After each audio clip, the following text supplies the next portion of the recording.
Good morning, everyone, and welcome back to another episode here at the Damage Report. Big news day, as I'm sure you can tell. We're gonna be talking about some of the biggest news of the day, including the Supreme Court finally weighing in sort of on what's going on in Texas, as well as the flooding in the East Coast. But today is Thursday, and so you enter this day not knowing who is going to be my co-host. Well, we've got a treat for you.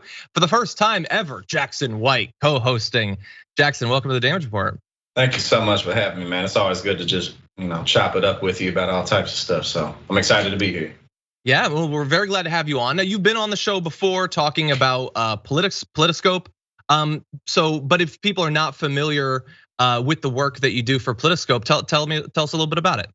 Oh yeah, Politiscope's a platform where we help people understand what different bills that have been passed or that are up on the floor of Congress mean, how it will affect them, who voted for and against it, help you keep up with campaigns. We focus our news sources on policy. So it's pretty much just a platform to help you educate yourself and take action with a variety of different features. We got some new things coming out soon, and pretty much, we're just all about facts and helping people to disseminate through all the garbage that's going on all over the place. So great. Downloaded this on iOS and Android. That's awesome. Can I ask you a question? Because I just have my gut feeling, but you actually work in this area. It feels like less bills are being considered and passed. Is there any reason to believe that, or am I just following my gut in the wrong direction? No, your gut's absolutely correct. There's really not been too much activity, and part of what we cover, again, like you said, is legislation. But especially just with the growing polarization, and to like the early focus when Biden first came in on COVID and really dealing with that. And a lot of things that are more executive decisions like Afghanistan and things like that. That's really been what's mostly been taken up Biden's administration so far. But your gut's absolutely correct. Awesome. Well, we're very glad to have you here, and we certainly have a lot to talk about on this episode of the show. Thank you, everybody, for watching, regardless of what platform you're on. And if you wouldn't mind hitting the like button and sharing the stream so that people know we're live, that would be great. And if you want to send us tweets, comments, super chat, stuff like that, we'll respond during our breaks. But with all that said, Jackson, you ready to jump into some news? I'm ready. Let's do it. Okay, well, hold on your butts because the weather's about to get rough. Let's jump into this video.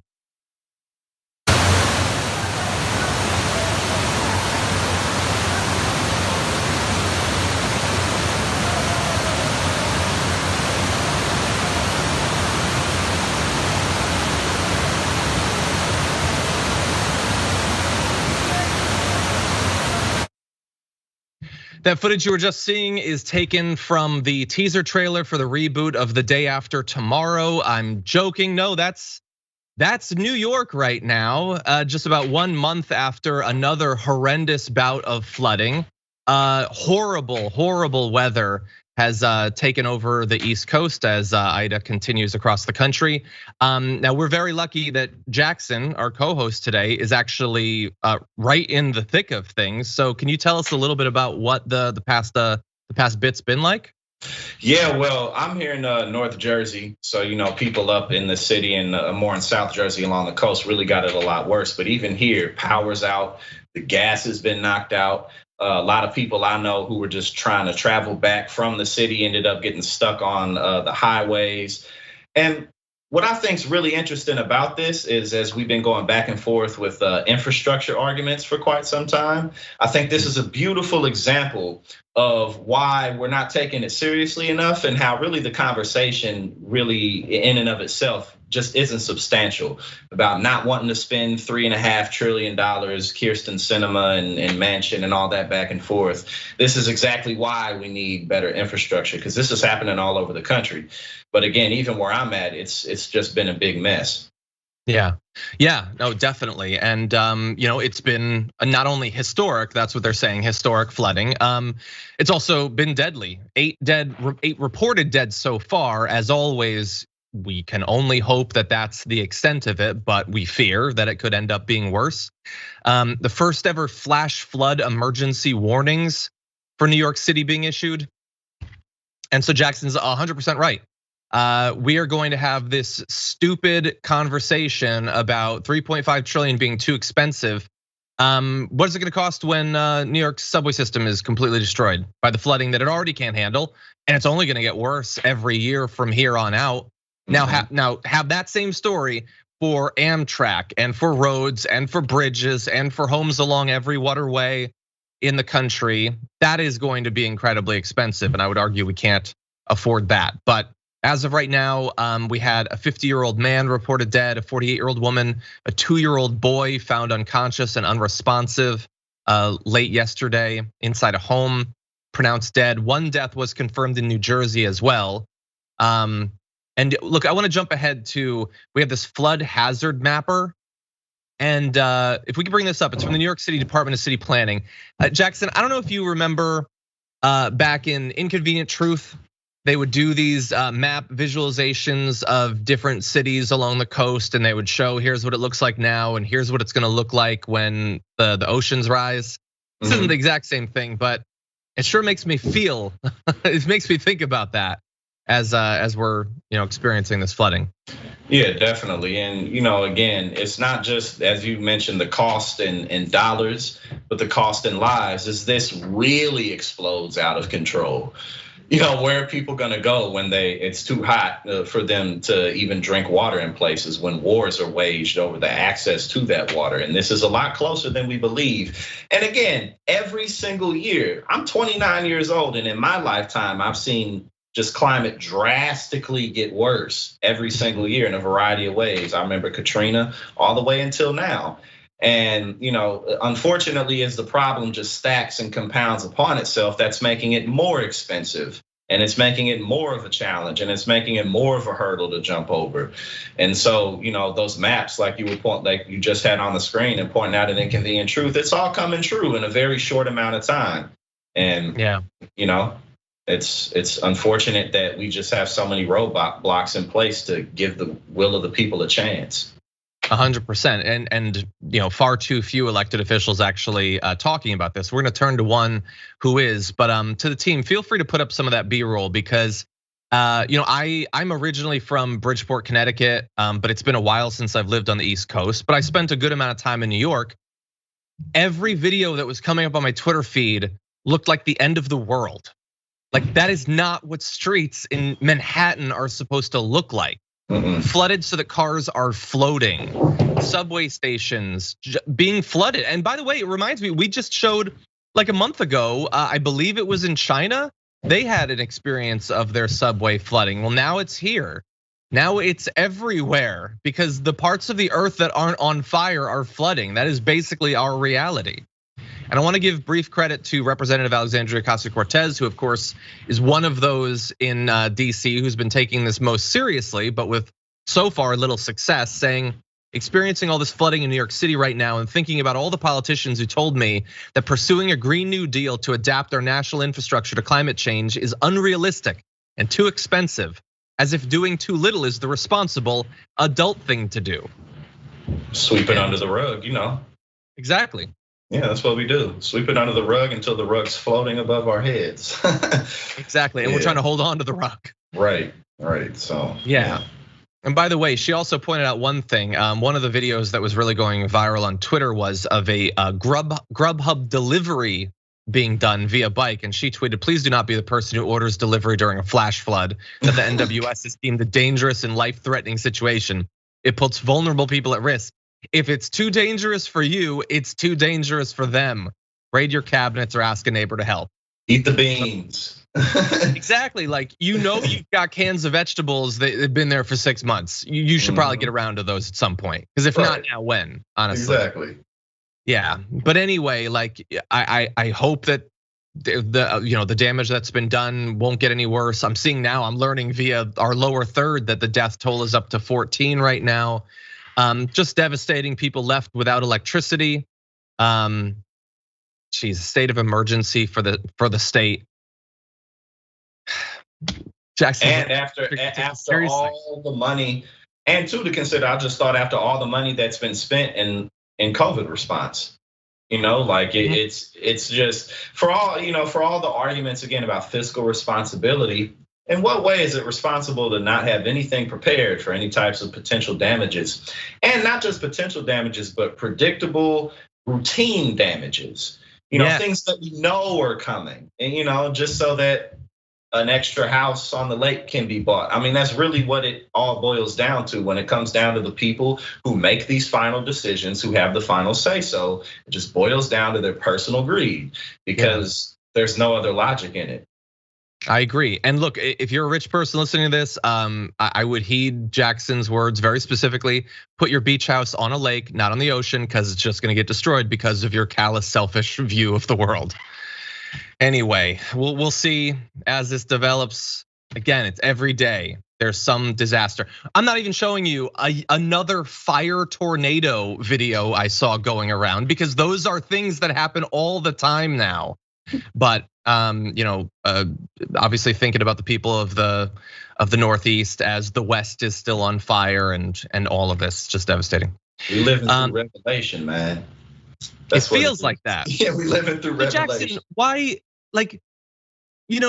if climate change was just hypothetical, it's just in the future, or maybe it was really subtle, like people are dying, but it's hard to know exactly who and exactly when, I could almost get people not doing anything. But I feel like we constantly have shoved in our face reminders of how bad this already is.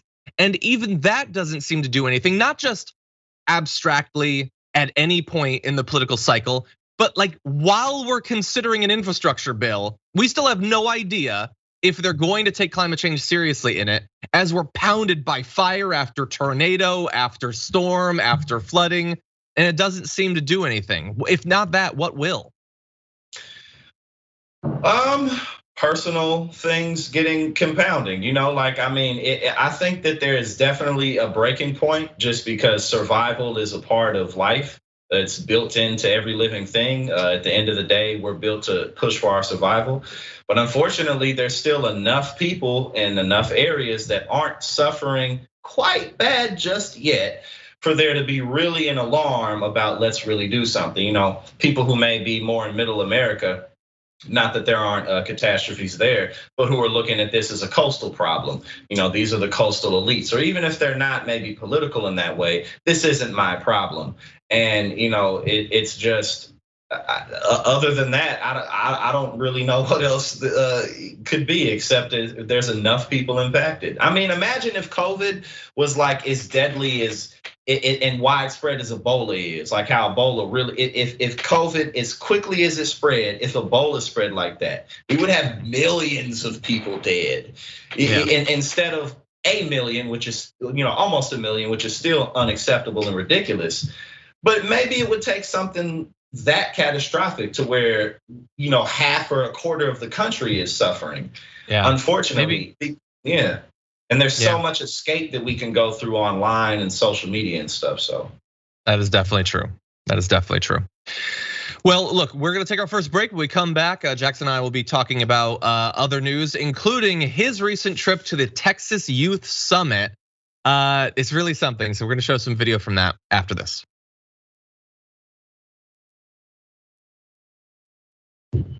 Okay, let's see what the audience has been talking about. Tyler Hackner sent in a super chat saying, Mother Nature is pissed.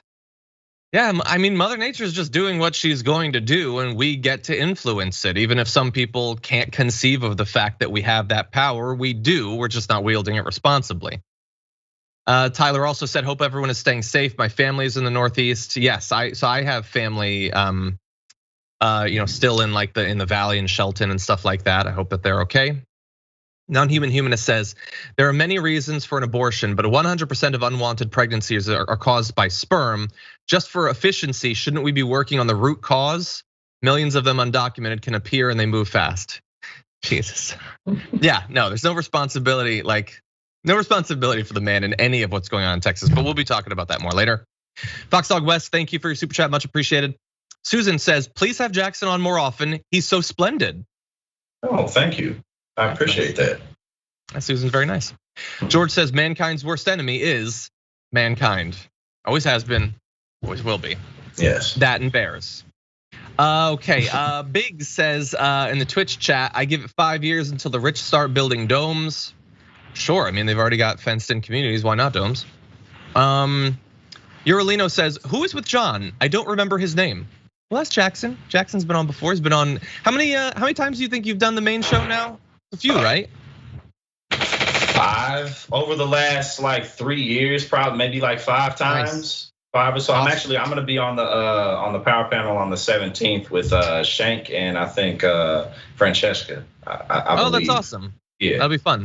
Yeah, that and Urolino, if you want to find out more about what Jackson's about, you can of course follow him on Twitter, and you can also download Politiscope.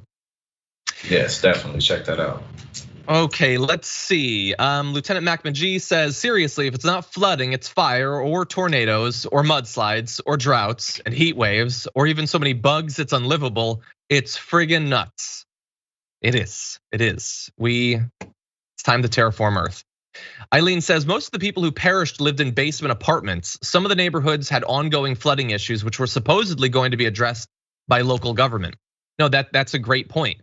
Because again, like, it's not even in a place like New York, it's not affecting everyone evenly. There are massive class influences on this for the people who were able to get out quickly and the sorts of homes that are actually being most directly affected by the flooding. So great point, Eileen. Want to thank Charles Roach, who just became a tier 3 member on YouTube, getting access to our monthly live Q&As. Charles, I look forward to talking to you in about 2 weeks. Bridget joined at tier 2. Thank you, Bridget. Very much appreciated. Let's see, we have 1 minute left. So Lieutenant Mac McGee cheered 1,000 bits on Twitch. Thank you. Fat guy named Tiny subscribed for 6 months, says, woot, 6 months already, made it to the end of the second trimester. This Twitch baby is finally viable. Thank you. Too soon considering what's going on in Texas, but thank you for being here for 6 months. Izzy Omega subscribed for 15 months, says, just eat the beans. I'm hoping that's a reference to what Jackson and I were talking about with people's shelves. Ellinger hit 15 months as well. It's a big 15-month sort of day. It says time flies when you're having fun. A particular sort of fun, but yes, thank you. Odin Dev hit 9 months, says stream baby on TDR, let's go. And then put both a Bernie emoji and the GG dog, thank you, appreciate that. And a hype train hit level 4 with 17 gift subs. I'm not seeing the gift subs here, but we're gonna track them down.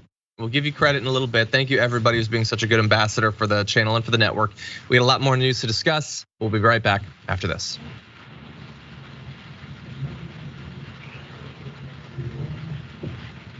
Okay, everybody, let's jump back into it and see what we can learn about the opposition.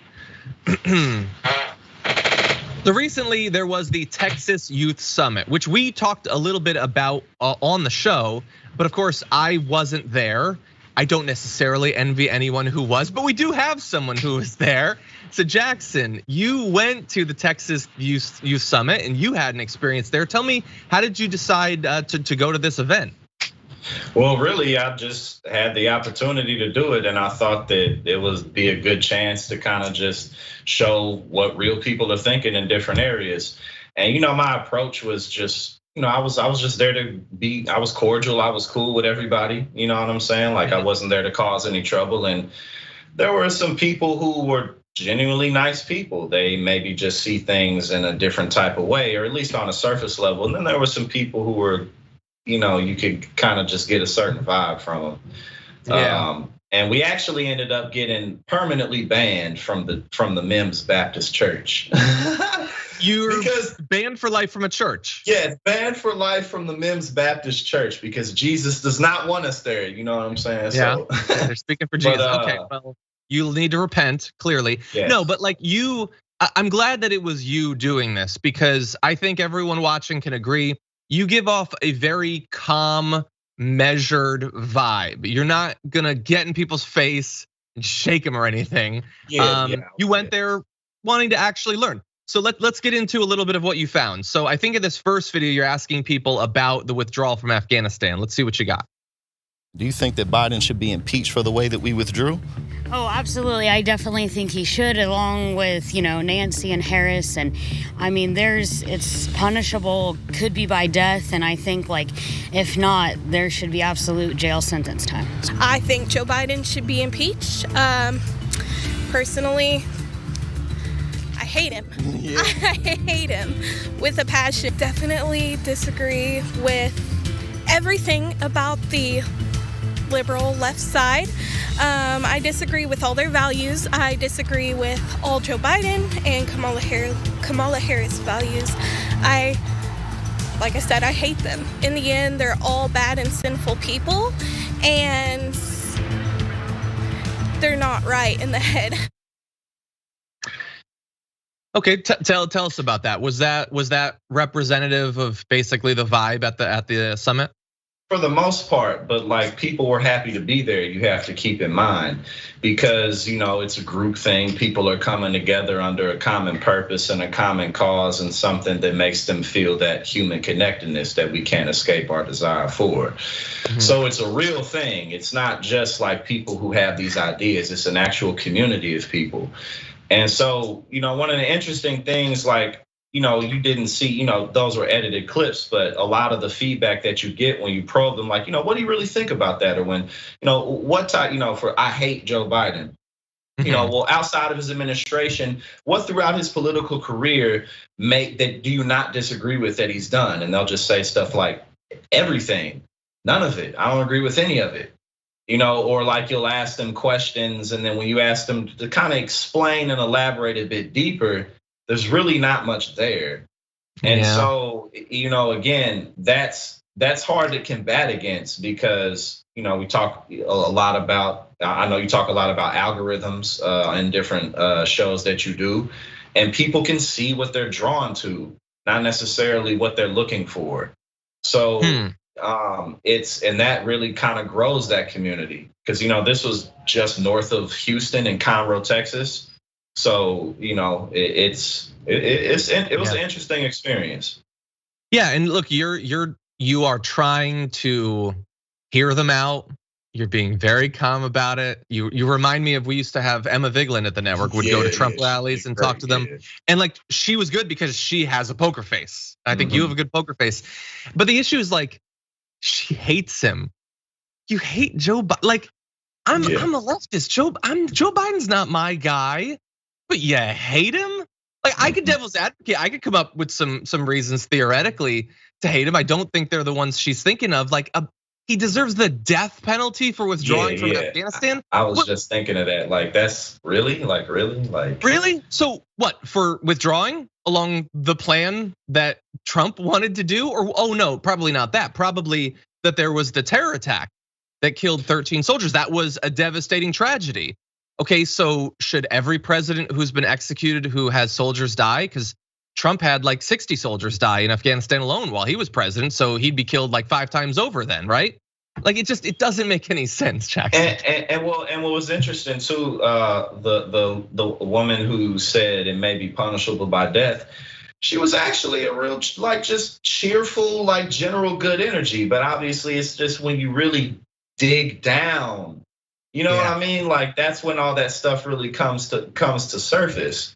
And I'm if I was to go up there and be real challenging, you know what I mean, then it definitely wouldn't have gone over well. But again, she was really nice. She was happy to talk to me. You know what I mean? And it's just, but the people you talked to, did they? Because you mentioned that when you tried to dig deeper for details, they didn't really have any. So this is a youth summit at a church. Did they seem like very politically driven people, or were they there for the religion side of things? Well, all of them seemed to be politically driven, and there were people that I talked to who had a bit more like traditional Republican points about like regulations, and actually pretty much no one there was against leaving Afghanistan. It's just like all the things and how we did it and stuff like that. And there were people there who talked a lot about, like, people whose opinions were like, we have to put God back into everything, and God's been taken out of everything. And interestingly too, one of the women, she was like, I was like, well, what about people who may adhere to other religions or who may think of God in other types of ways? And she said, well, it all kind of all boils down to the same thing. But what matters is that you accept Jesus as your Lord and Savior. You know what I mean? So there's just that, it's that closed-mindedness. But yeah, they were all very politicized for sure. Sure, yeah. Yeah, it almost sounded like she was really onto something. Mm-hmm. And then Not so much. Not so much. Yeah. Okay. Well, we have one other video, so let's jump into this. Yeah. To just, Hey guys, I hate to break in here. Y'all have permission to be here on the property? we do not. Okay, y'all need to go to the other side of the road. You can't be anywhere on this property. Y'all have a good one. Y'all come back onto the property, y'all will be arrested for criminal trespass. All right. Okay, y'all haven't asked for permission or anything. Halfway of the ditch to the road, you're good. And anything halfway from the ditch this way is criminal trespass. All right. Okay, so you were being thrown out. They're kicking you out. So Yeah. were they right to be kicking you out there? Was it criminal trespassing? No, I mean, it was a public event, so we had technically the right to be there, but I think they just, I mean, I'm a 6'6" guy with dreads and I'm not white, you know what I'm saying? So like that's pretty attention drawn. And actually after that we came back and when they banned us, because we were just trying to get some clarity, like, well, let's, get maybe people a little bit further away from the doors. But yeah, he ended up getting the police involved, and that could have went bad, but it ended up being fine. But yeah, he found out we were with TYT, and then he felt a certain type of way about that. So yeah, I think he was worried about what would be said, but of course you're just asking questions. They're the ones saying things that might get people in trouble. Yeah. Anyway, more of this is available for people to watch, right? Yeah, it's on. There's a bit more coming out, but there's clips on the main TYT channel, Rebel HQ, talking about it. You saw a little bit of the Afghanistan withdrawal, people's opinions on Biden being impeached or not, a bit of their religious views, stuff like that. Awesome. Yeah, everybody should definitely go and subscribe to Rebel HQ. We got great contributors there. You can see more of the footage. More power to you to giving them a chance, hearing them out. Especially in Texas, it's rough times in Texas, so we appreciate that. Yeah, it went well. Okay, so why don't we move into our next topic? A little bit of a thematic link here. We'll see how it goes. We're still dealing with the fallout from the rally in DC on January 6th that resulted in the storming of the Capitol building, and it turns out we're now also just a couple of weeks away from a potential double dip into that territory. Apparently, on September 18th. Far-right extremist groups like the Proud Boys and the Oath Keepers are planning to attend a rally in the US Capitol that's designed to demand justice for the hundreds of people who've been charged in connection with the January insurrection.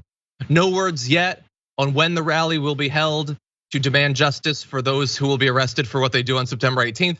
We'll have that information for you in the future, I guess.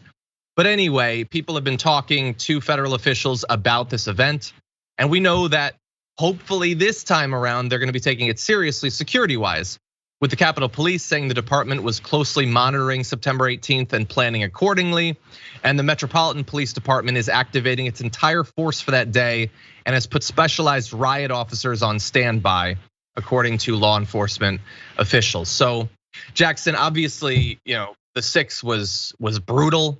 There was 1,000 assaults on federal officials, according to body cam footage. And the hope is that the security will be a little bit more prepared for this time. Do you think that that's likely? Probably not. I mean, I think that this is still an issue overall that generally isn't taken seriously because of the type of people who are in the Proud Boys. They're kind of just like average, everyday people who in general, like they maybe aren't on big criminal radars.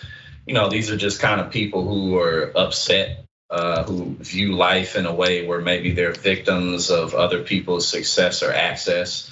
So they're still overall not really taken seriously. They're still looked at kind of like it's just a bunch of goofy guys who maybe cause a bit of ruckus. And if they were maybe a bit more effectively organized, then people may take them more seriously. But I think there's so much going on in the country. You know what I mean? I think that this is still kind of something that people who aren't really involved in politics may not even know who the Proud Boys are. Sure. Yeah, maybe. Although, like depending on the area, like if you live in Portland, obviously you've been in LA too, like they're sending their people to attack people, to glom onto other causes and start violence. So that's the concern. I want to give you a little bit of information from Frank Figliuzzi, former assistant director for counterintelligence at the FBI, talking about the concerns about the 18th in this video. Well, my contacts in federal law enforcement, Ali, tell me that they are all over this. This has certainly got their attention, in large part because the Proud Boys and Oath Keepers reportedly are expressing interest in showing up. This rally has obtained a permit. The numbers are expected to be large. FBI, DHS, Capitol Police, Washington Metropolitan Police, all making arrangements, including some police departments not allowing any leave, calling in all officers for the day. You mentioned the discussion of putting the fence back up. Here's what's energized some of the potentially bad or violent actors here. The preparation is going to be there. The security will be tight. One of the concerns I have is, will the security be so tight that there will be soft targets perceived around the rest of the country where some violence could play out? That's why DHS last Friday reportedly telephonically briefed law enforcement executives across the country regarding what they're seeing and the need to be vigilant, particularly in the lead up to September 18th. So the concern there that what's happening in DC is going to be the most high profile protest, but it will also be the best secured one, ideally, hopefully. And that might mean that Proud Boys in other cities might commit acts of violence. To be fair, I heard similar things about the 6th and some of the protests that happened right after the 6th, and not to say that there wasn't any violence, but there was nothing on the scale of the 6th. So hopefully they're just being over-prepared, Jackson, and we don't have to worry about Sacramento being attacked and other things like that. It seems like they're taking it seriously, but I don't want people to rest on their laurels, I guess I'll just say. Well, even if they just have, halfway of a decent set of police officers ready and just agents wherever, they should be able to get it. Because like with the 6th, those are people from all over the country. So Trump supporters, hard right Republicans who weren't necessarily parts of the Proud Boys. They came from a variety of different backgrounds. This is more specifically the Proud Boys, so it should be easier to keep track of, and it should be easier to handle. So if they're halfway serious, then they should get it. But we'll have to wait and see. Yeah, and also the Oath Keepers, who at least ostensibly are former members of the armed forces. And we know on the 6th, there was a number of people who'd been in the military that had served in police departments or were currently serving in police departments. That's part of the fear, but it's also likely that our intelligence agencies do have plants inside of these organizations. Hopefully they'll provide good information. I just want to throw out one or two other things in advance of the 18th, which of course we'll be covering. One is that one of the concerns that came out of the 6th was, you remember those pipe bombs that were placed? They never, as far as they know, they never caught the person that planted those pipe bombs. And so these were explosive devices that were placed outside the headquarters of both the Republican and Democratic national committees on January 5th, the night before the riot. They weren't found until the 6th, but they were placed the night before. It's possible that someone who was arrested did plant those and we just don't know. But as of right now, Jackson, somebody planted bombs and they could still be hanging around. They could show up at the 6th or at the 18th. Even if they're not involved with the Proud Boys or the Oath Keepers, they could just use it as an opportunity to try again what they tried on the 6th. So that's sort of my fear, that this might attract other people not affiliated with the groups that might commit acts of violence. Exactly, and again, those are the people who really would slip under the radar, because if, again, this is specifically a Proud Boys response, so it opens up the opportunities for just a regular guy who may have ill will toward the establishment or what have you in a variety of ways, and who, would practically get ignored until after the fact. So exactly. Yeah, now I want to point out one other difference between this and the 6th, at least as of right now, is the 6th had very high profile Republican speakers at it, helping to organize it and speaking at the event. So like, people like Ron Johnson and Donald Trump himself and Rudy Giuliani and all of that. In this case, supposedly not so much. According to the Daily Beast, they've been talking to a number of people that were in Trump's orbit. 2 people familiar with the matter say they aren't aware of former President Trump even receiving an invitation to come to this demonstration. I hope that he does not.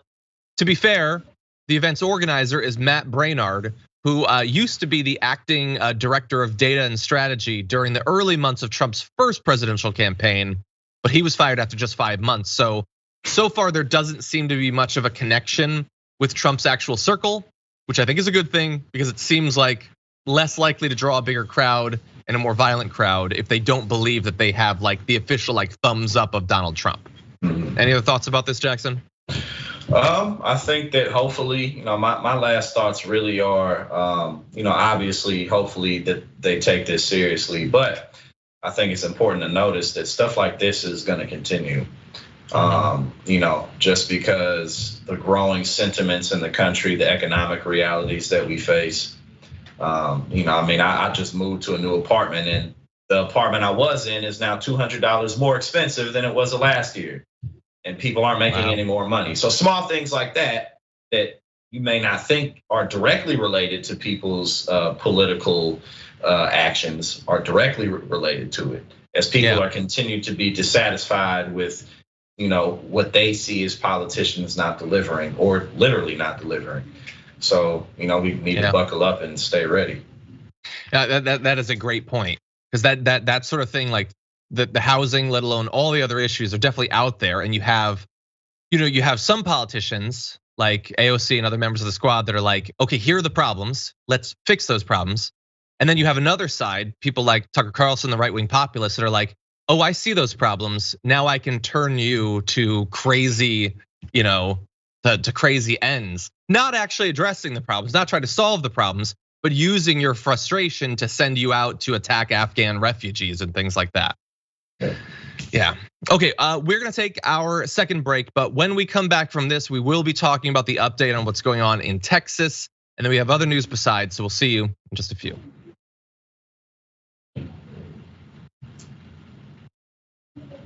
Okay, I see a comment on YouTube from Ricky who says Jackson is so damn on point. All right, cool. Thank you. DM Hertzer, thank you for your super chat, much appreciated. There was no message, just super chat, appreciate it, love the support. Okay, Borg Dragon says, my dad used to have a fake Vax card. I asked to see it and compare to mine, then tore it to pieces. I couldn't have a fake ID as a kid, so why can he have a fake Vax card to get around restrictions? Damn. Oh, I like it, but Borg, how did he respond? I can't imagine it was a good response. Anyway, yeah. Hey, sometimes you gotta be a parent to your parent. Yeah, make sure they stay safe. Yeah, exactly. Okay, let's see. Franklin Sharpslicer says, and I'm assuming this is a poem. One thing for what it's worth, one thing the uber rich deniers can't buy out, the wrath of Mother Earth. The meek will inherit the earth. Really, what will it be worth? Take heed, save your seeds. Yeah. Well, look, I don't know about all of you, but I visited one of the designed for the end of the world seed banks up in the Arctic. So when things fall apart, I'm just walking towards that. Hopefully it'll be there when I get there. Everybody needs to have a plan. JE says, wow, imagine a Christian that hates. Yeah, that is true. Like, I'm not a Christian, obviously, but aren't they like encouraged not to dwell on the hatred in their hearts? Generally, isn't that a thing? Well, of course, but in the churches that they attend, they're taught that Jesus is there to justify their emotional desires and pulls. Jesus justifies what I want. God is on my side. That's how they see it. That's true. They treat Jesus like a political pundit. Just tell me what I want to hear. Exactly. Mira Venus says, can all of TYT join you for safety? Yeah, so basically what's gonna happen is I'm gonna start walking across America. And like Forrest Gump, you can join up with me. And eventually, I guess, we're gonna need a boat, I guess. Maybe we can find one on the East Coast, and then that's cool as hell. That's gonna be cool. I'm gonna write that. That's cool. I'll try to pick you up in New Jersey. Oh yeah, I'll be there with you. I'll track with you. Nice. Andrew Singh says, how you feel about the trend in oxygen levels? I don't know specifically the reference, Andrew Singh. I don't know because that could be a COVID thing or that could be a climate thing. I'm not sure. But feel free to let us know. Ellinger says, when you get to Austin, Torchies is on me. Oh man, I hope that Torchy's survives the end of the world. Jackson, have you ever had Torchy's? I haven't. I've been to Austin several times for South by, but I haven't had Torchy's. Oh, you've been there for South by and you didn't have Torchy's? Man. I guess I missed the most important thing. Well, I don't know about that, but they are good tacos. Yeah. Anyway, Joshua says have Jackson on more often, please. Love his perspective. I'm glad the audience is loving to hear. Appreciate that. Vicky Gray says, do they count homeless people in the count of tragedies and loss? Nope, because those that have only care about themselves. We have plenty of unused land here in Santa Blah Blah that could house many people, but NIMBY. Yeah, no, that's a very legitimate fear when you have disasters, whether it's fires out here in California or floods in New York. Great point. Okay, let's see. StrayX says, hey StrayX, I see your super chat. Says, or you could build a self-contained aquaponics setup to just have fish and leaf vegetables available, easier than heading to the Arctic. Why not both? Let's make it mobile and float it on over to Svalbard. Oh, Andrew Singh says climate. So I got really into that one and I completely forgot that those breaks end. Marissa, you are justified in being frustrated. I hit them almost always, but yeah, that one I missed and I am a bad egg. That is true. Okay, so before we jump back into the news, and we do have some important news to get to, I do want to let you know about a few things that are coming up soon, including that on as soon as we're done here on the Damage Report, Indisputable is coming up with Dr. Rashad Ritchie and Ben Carollo of Galaxy Brain. I'll be on there tomorrow as well. Oh, nice. Yeah, I'll be on with Dr. Ritchie, yeah. That's awesome. So 2 great episodes of Indisputable to look forward to. Ben Q will be up as well for a debate, so stay tuned for that. Also, this Friday, the first episode of Game Busters coming. So you got Jordan Ewell, you got Brett Ehrlich every Friday night, 8:30 p.m. Eastern time, 5:30 a.m. Pacific time. So that is right after the bonus episode, twitch.tv/TYT. You can be a part of the show. You can sabotage their games. You can make them look like fools. I'm looking forward to it. I hope that you do as well. And also today's Thursday, so you know that you also have reactions to look forward to on Twitch, 4 p.m. Eastern time, 1 p.m. Pacific time. Ravana is going to be doing reactions, so you got that to look forward to as well. And with that, why don't we jump back into the news? So following up from the Supreme Court's lack of involvement in what was going on in Texas, that was bad enough because that meant that SB 8, which not only criminalizes abortion after 8 weeks, but also deputizes basically anyone across the country who wants to become a bounty hunter and track down those who helped make an abortion happen and get paid $10,000 for it, could stand. Now it's worse because the Supreme Court has gotten involved and they're still letting it stand. So there was a vote 5-4 with Chief Justice John Roberts joining the court's 3 liberal members in dissent. Oh, isn't that weird? Like all the Supreme Court justices that Trump put on the court just decided to let it stand. It's so weird. Yeah, funny how that works, right? Yeah, Jackson, yeah. I heard that Kavanaugh wouldn't do this, like, and Amy Coney Barrett, she's not some kind of religious zealot who's gonna try to get rid of Roe v. Wade. Whoops, weird. Oh. Anyway, let's give you the specifics though, because there is a little bit of nuance to this. The Supreme Court has got involved, but it is possible that this will not be the last time they get involved. So what actually happened? The majority opinion was unsigned and consisted of a single long paragraph. I mean, why put a whole bunch of time into it? It's only millions of people's reproductive rights. It said the abortion providers who had challenged the law in an emergency application to the court had not made their case in the face of, quote, complex and novel procedural questions. The majority stressed that it was not ruling on the constitutionality of the Texas law and did not mean to limit procedurally proper challenges to it. So apparently these people just weren't being proper enough. But anyway, what does that mean? Well, we're gonna give you a little bit of some of the dissents, which there were several. So Sonia Sotomayor said the court's order is stunning. Presented with an application to enjoin a flagrantly unconstitutional law engineered to prohibit women from exercising their constitutional rights and evade judicial scrutiny, a majority of justices have opted to bury their heads in the sand, which is it's a great image and it's exactly what they're doing. She goes on to say the court has rewarded the state's effort to delay federal review of a plainly unconstitutional statute enacted in disregard of the court's precedents through procedural entanglements of the state's own creation. The court should not be so content to ignore its constitutional obligations to protect not only the rights of women, but also the sanctity of its precedents and of the rule of law. So what does all this mean? It means that what Texas did, which is so underhanded and kind of cowardly, but also it's like, clever, I guess, is they're not saying abortion's illegal at 6 weeks, and if you get one, we're coming for you, or we're coming for your doctor, or anything like that, because that clearly is unconstitutional. The Supreme Court has been very clear about that. And maybe, although not necessarily, even this Supreme Court wouldn't allow it. What they're saying is, we're not coming for you. Other people are coming for you. We're not a part of it. So you can't challenge us in court, which is how normally these sorts of things are challenged. That's the novel procedure of it. And everyone knows exactly what Texas is doing here. Everybody knows, and they know, more importantly, what the effect of this strategy is. The Supreme Court is playing dumb, saying, we need time to figure this out and all this. So, and even though they could have that time to rule on the constitutionality while temporarily blocking the order so that women have their rights, they're just like, well, we'll think about it and we'll let it stand while we do that. Jackson, it is so underhanded. Like, I feel like if you're gonna strip people of their rights, at least be willing to admit that that's what you're doing. Well, but then it wouldn't work. You know what I'm saying?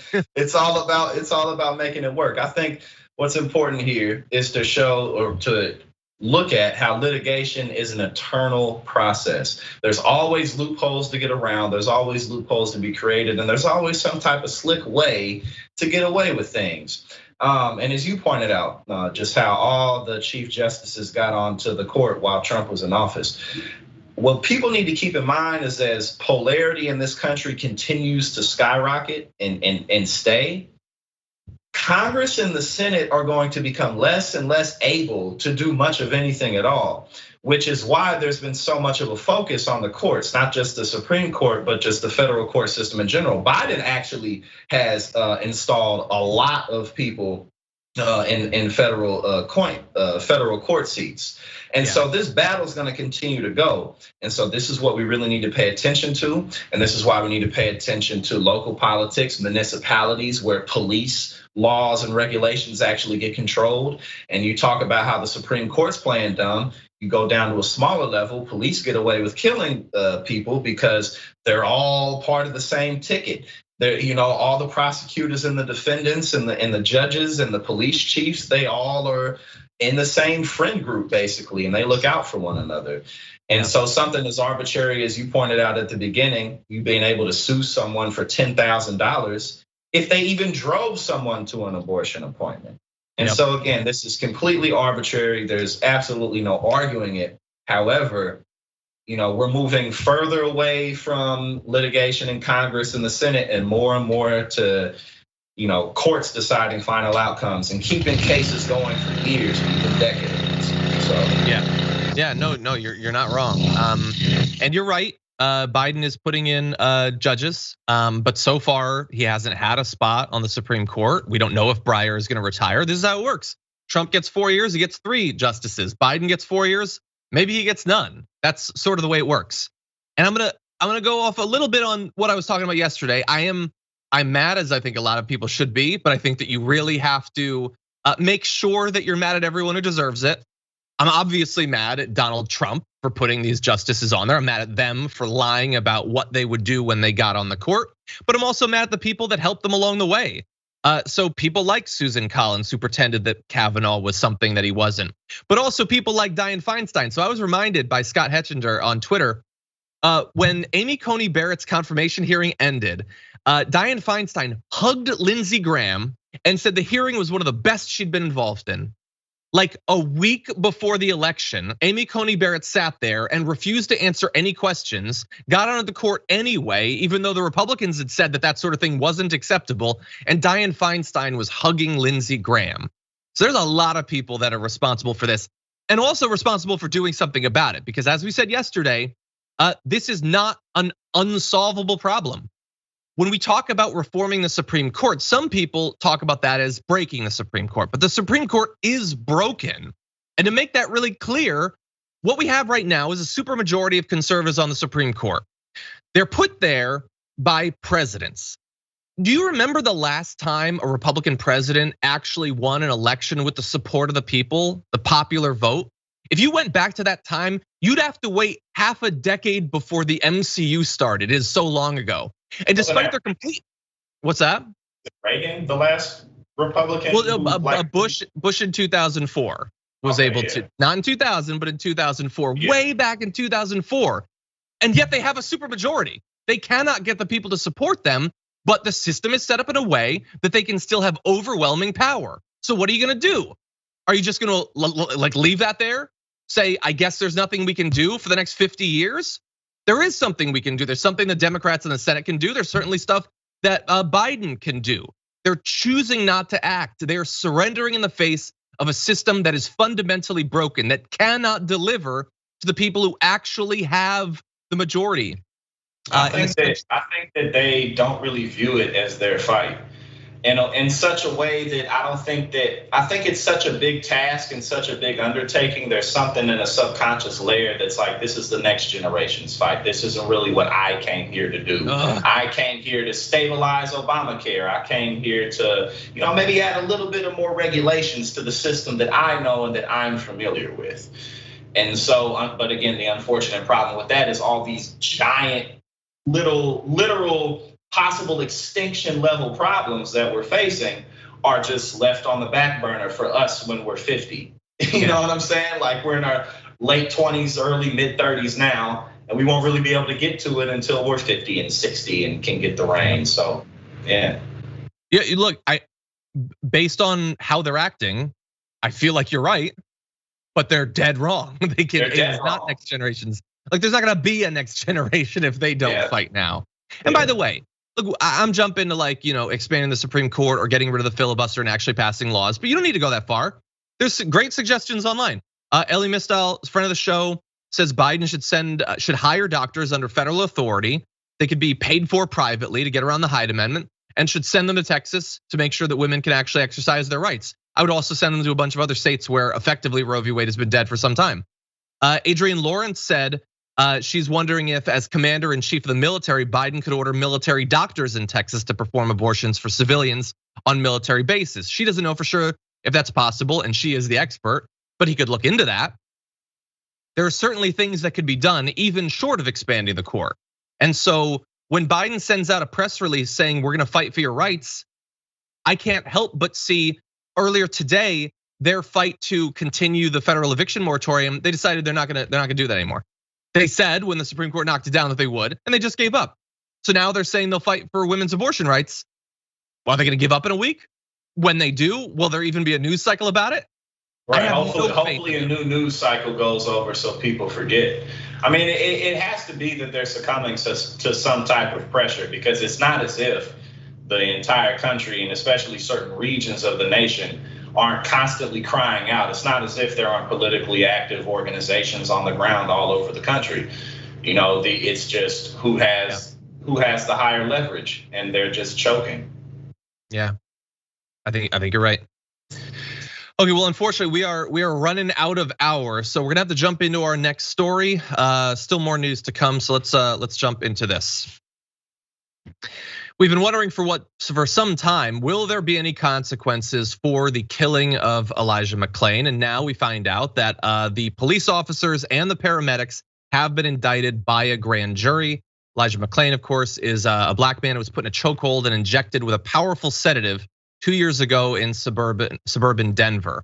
The 5 defendants involved in his death will each face one charge of manslaughter and criminally negligent homicide, as well as a variety of assault charges.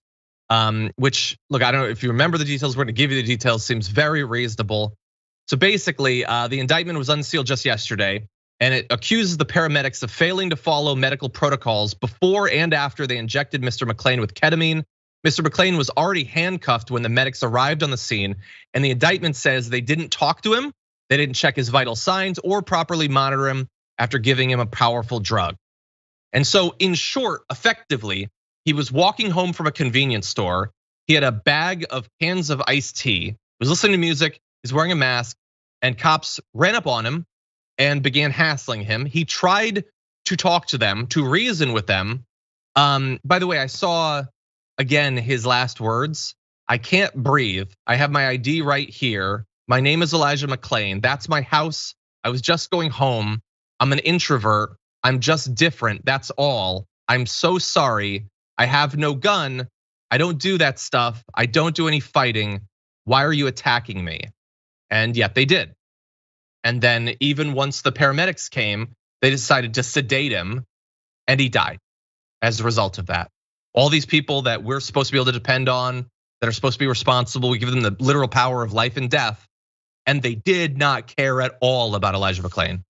Jackson, what are your thoughts? My thoughts is that just in general, this is, and again, luckily, now I had an encounter with the police and they were cool, but the security guard really wanted them on me. And so just in general, the attitude that police are there to keep a certain people in place, to keep a certain people with the idea that they have to stay in line. This even goes back to our previous discussion about the abortion laws. The right-wing conservative mindset in general is that without strict authority on people's sense of freedom, there can only be chaos, and therefore they must be in that place. I mean, so much to the point where you're choking and sedating a child. You have all these adults and these grown men on this child because there's a deep, pervasive belief that that's necessary in order to keep the order. Yeah. And so, I mean, that's really my thoughts on it. And again, this goes back to if we want change, we got to get to the municipalities, we got to get to the local politics, because if we don't do that, then this will not change. Exactly. Yeah. And there has to be accountability. Thankfully, there will be charges in this case, but the knee-jerk cliched response is it's just bad apples. So who? Both the cops and the paramedics, I guess, were just bad apples too, because they didn't care. And then 3 other officers were fired and 1 resigned last year over photos mimicking the chokehold that was used on Elijah McClain. So just the people that work with him, I guess, are bad apples too. The culture, the attitude, and who it attracts. Yeah. So. Exactly, yeah. Who it attracts and what influence it has on people who go into that system to conform, to be okay with that sort of thing. Yeah, and we can see the effect. Thankfully, look, I guess there will be some consequences, but Elijah McClain is dead, as so many people are. Anyway, okay. It's been a rough hour of the news. We do have theoretically sort of lighter stories that are coming up after this. So if you've been watching on our linear platforms, thank you so much for watching.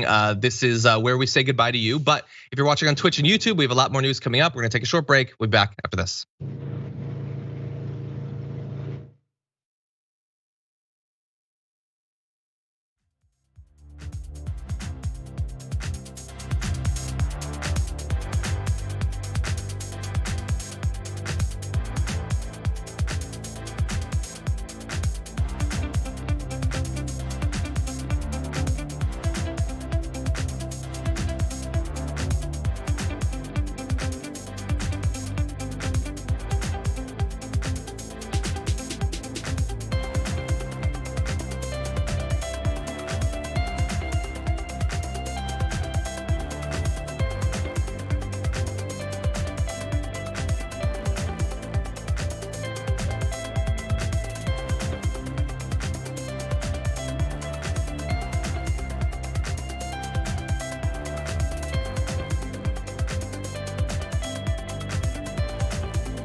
Welcome back, everyone. Howdy, Twitch and YouTube. I'm here. I'm John. Jackson White joins us again as well. We got a few more stories we're going to be discussing, but before we do that, I want to let you know what's going on out there in the audience.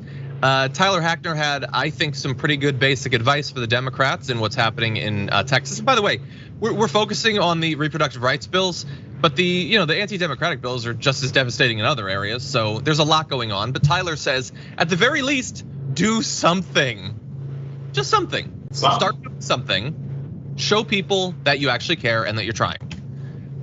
What did you want to be president for your whole life? Did you just assume there'd be no crises? It would just be fun. Make it. Yeah, I just wanted to make it.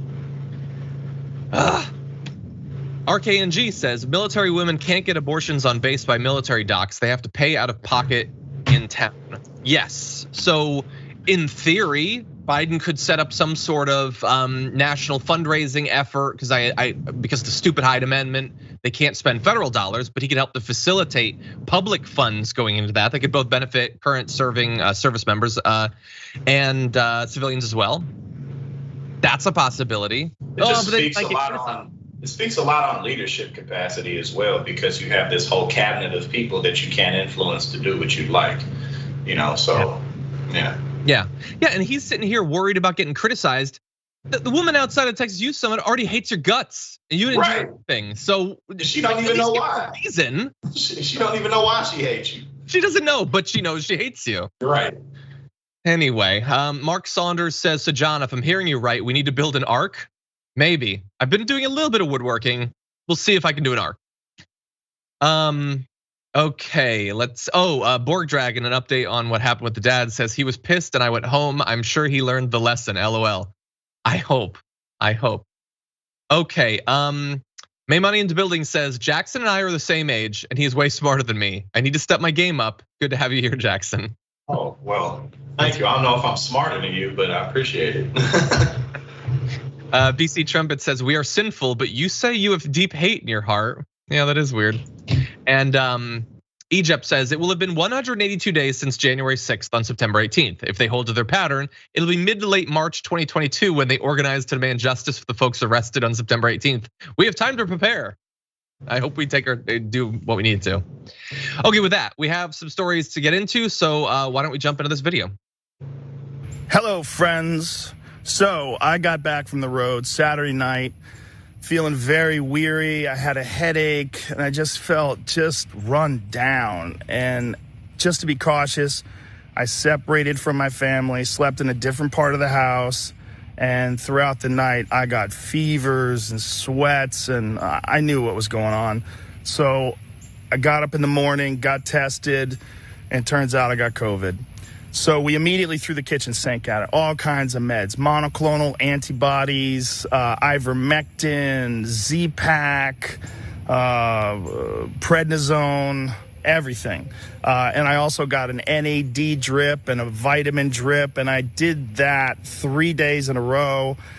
And so here we are on Wednesday, and I feel great. I really only had one bad day. Sunday sucked, but Monday was better. Tuesday felt better than Monday, and today I feel good. Okay, so he feels good. Everyone watching this can evaluate for themselves how he looks. I assume COVID's pretty rough. From time to time over the past year and a half, I've tried to get people not to get it. But anyway, Jackson, what did you think when you heard the news that Joe Rogan, who's one of the most influential people in the world these days, had ended up getting COVID? Well, it's not really surprising, especially, just the crowded spaces that he'll be in when he hosts fights and things like that. But, the thing about Joe Rogan is I think he doesn't take his time enough a lot when he is gonna go on rants about maybe public health or what he thinks. And I think that it kind of goes over his head how many people are listening to him. Because just in general, he seems like a decent guy, like a cool guy that you like to, I box and stuff. I like that you like to do stuff like that with. But I think he, now that he has COVID, and I'm sure you play a couple other clips in a second, how he's handling it, he kind of goes over his head, when he said, he did some segment where he was talking about making some statements on vaccines, and the person who wrote the study had to come out and say, no, that's not what it was saying. So it's just like, he was a good example of someone, like, if he would just take his time a little bit more, then I don't think that he would have as much scrutiny as he does.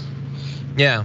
I mean, look, whether he wants to or not, he obviously has a responsibility just by virtue of the fact that he has a massive audience that will believe anything he says, or the people he has on, they will believe that these are reputable people because Joe Rogan has chosen to bring them on and generally peddle nonsense a lot of the time. So look, I've been curious about whether he was vaccinated. We don't know. He said a long time ago, I'm not an anti-vax person, but he has also said that young people who are in good health don't need to be vaccinated, which is very much not true. We reported this morning, a 13-year-old died of COVID. Young people are dying of COVID. 30-year-olds are being killed by the Delta variant at horrible rates. So it's just not true. And so it is easy, like I hope he has the most mild case of this ever. I hope that he's fine, I hope his family stays fine. But he has the resources that he can stuff himself full of monoclonal antibodies and ivermectin and stuff that is medicine and stuff that is not medicine, Z-Pack and all this stuff. He can throw $100,000 at it if he wants and not even blink. Very few people watching his audience can do that. And I worry about what they will take out of this, but especially Jackson, if he does get through this, without it being a really bad case, what effect is that gonna have on his audience? Are they gonna take it more seriously, despite the fact that he had Regeneron and all of that? I worry about that. I think a lot of that'll boil down to how he handles it and how he handles the messaging after the fact. There'll definitely be a lot of people who say, well, see, Joe had it and it wasn't that bad. If he comes out and he lets people know, like, hey, this really, and he kind of did it a little bit, but he needs to reiterate that again, like, hey, this thing really had me down. And in whatever way you can protect yourself, you should do it. And, again, it's the facts are on the side of the vaccines overwhelmingly, if not totally prevent you from getting it, they help you not get it as bad when you do. Yeah. The evidence is completely on the side for that. And so, I think that we'll have to see how he reacts. But, again, he can't handle his platform like private conversations with his buddies. I think he's just gotten a little bit too comfortable. Yeah, and I'm sure that that's what he wants. I'm sure he just wants to be hanging out and having fun and smoking weed. And look, that is his right, I guess. But some people might needlessly die along the way, so that he can have his fun conversation. Because I got people in my life who are who are more conspiratorial thinking, but they don't have giant platforms. They're not, they're not. So it's kind of easier to be like, oh, okay, well, I just won't really go there with them. Talk about other stuff. But with him, you can't really do that. You can't really just tune that part of their thoughts out like you can with regular people in your life. Yeah. So, yeah. But by the way, our notes say that he is currently touring and he's been doing shows in Florida, which is obviously mostly COVID. It's alligators and COVID. Yes. And by the way, like on his video, and I had a tweet about this. A lot of people really do seem to believe like, no, like why take the vaccine? All you need to do is do a bunch of jump roping or whatever.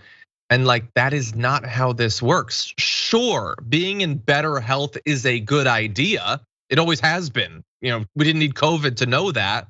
But it's not like if you box a lot, you can't die of COVID. Bodybuilders have died of COVID. Fitness people have died of COVID. You don't literally sweat out a virus or a sickness. It just kind of keeps your body flowing, but you're still sick. You know what I mean?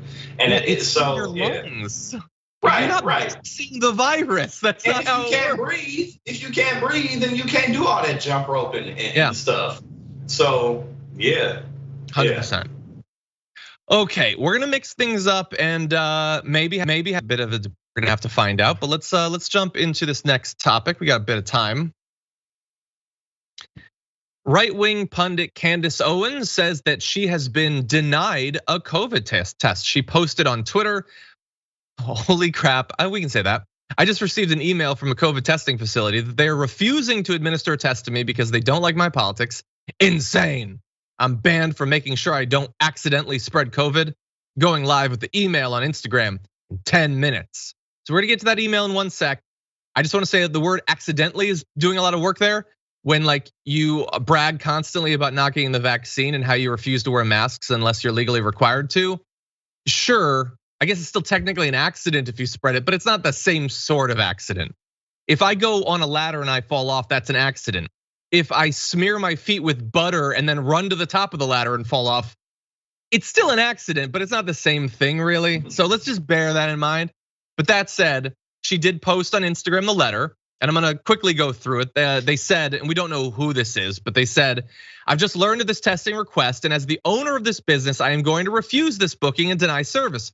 We cannot support anyone who has proactively worked to make this pandemic worse by spreading misinformation, politicizing and discouraging the wearing of masks, and actively dissuading people from receiving life-saving vaccinations. That said, they do give her an alternative to do, but it's worded a little bit funny.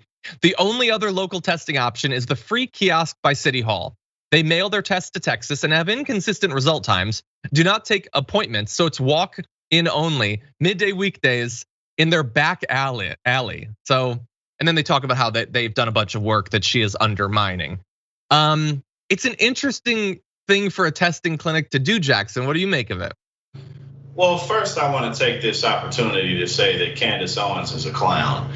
And after that, I'd like to take the opportunity. I'd like to just say, well, at the end of the day, and I was kind of curious when I first saw this, like, did they actually say because of your politics, or was it like if you're not vaccinated and on mask?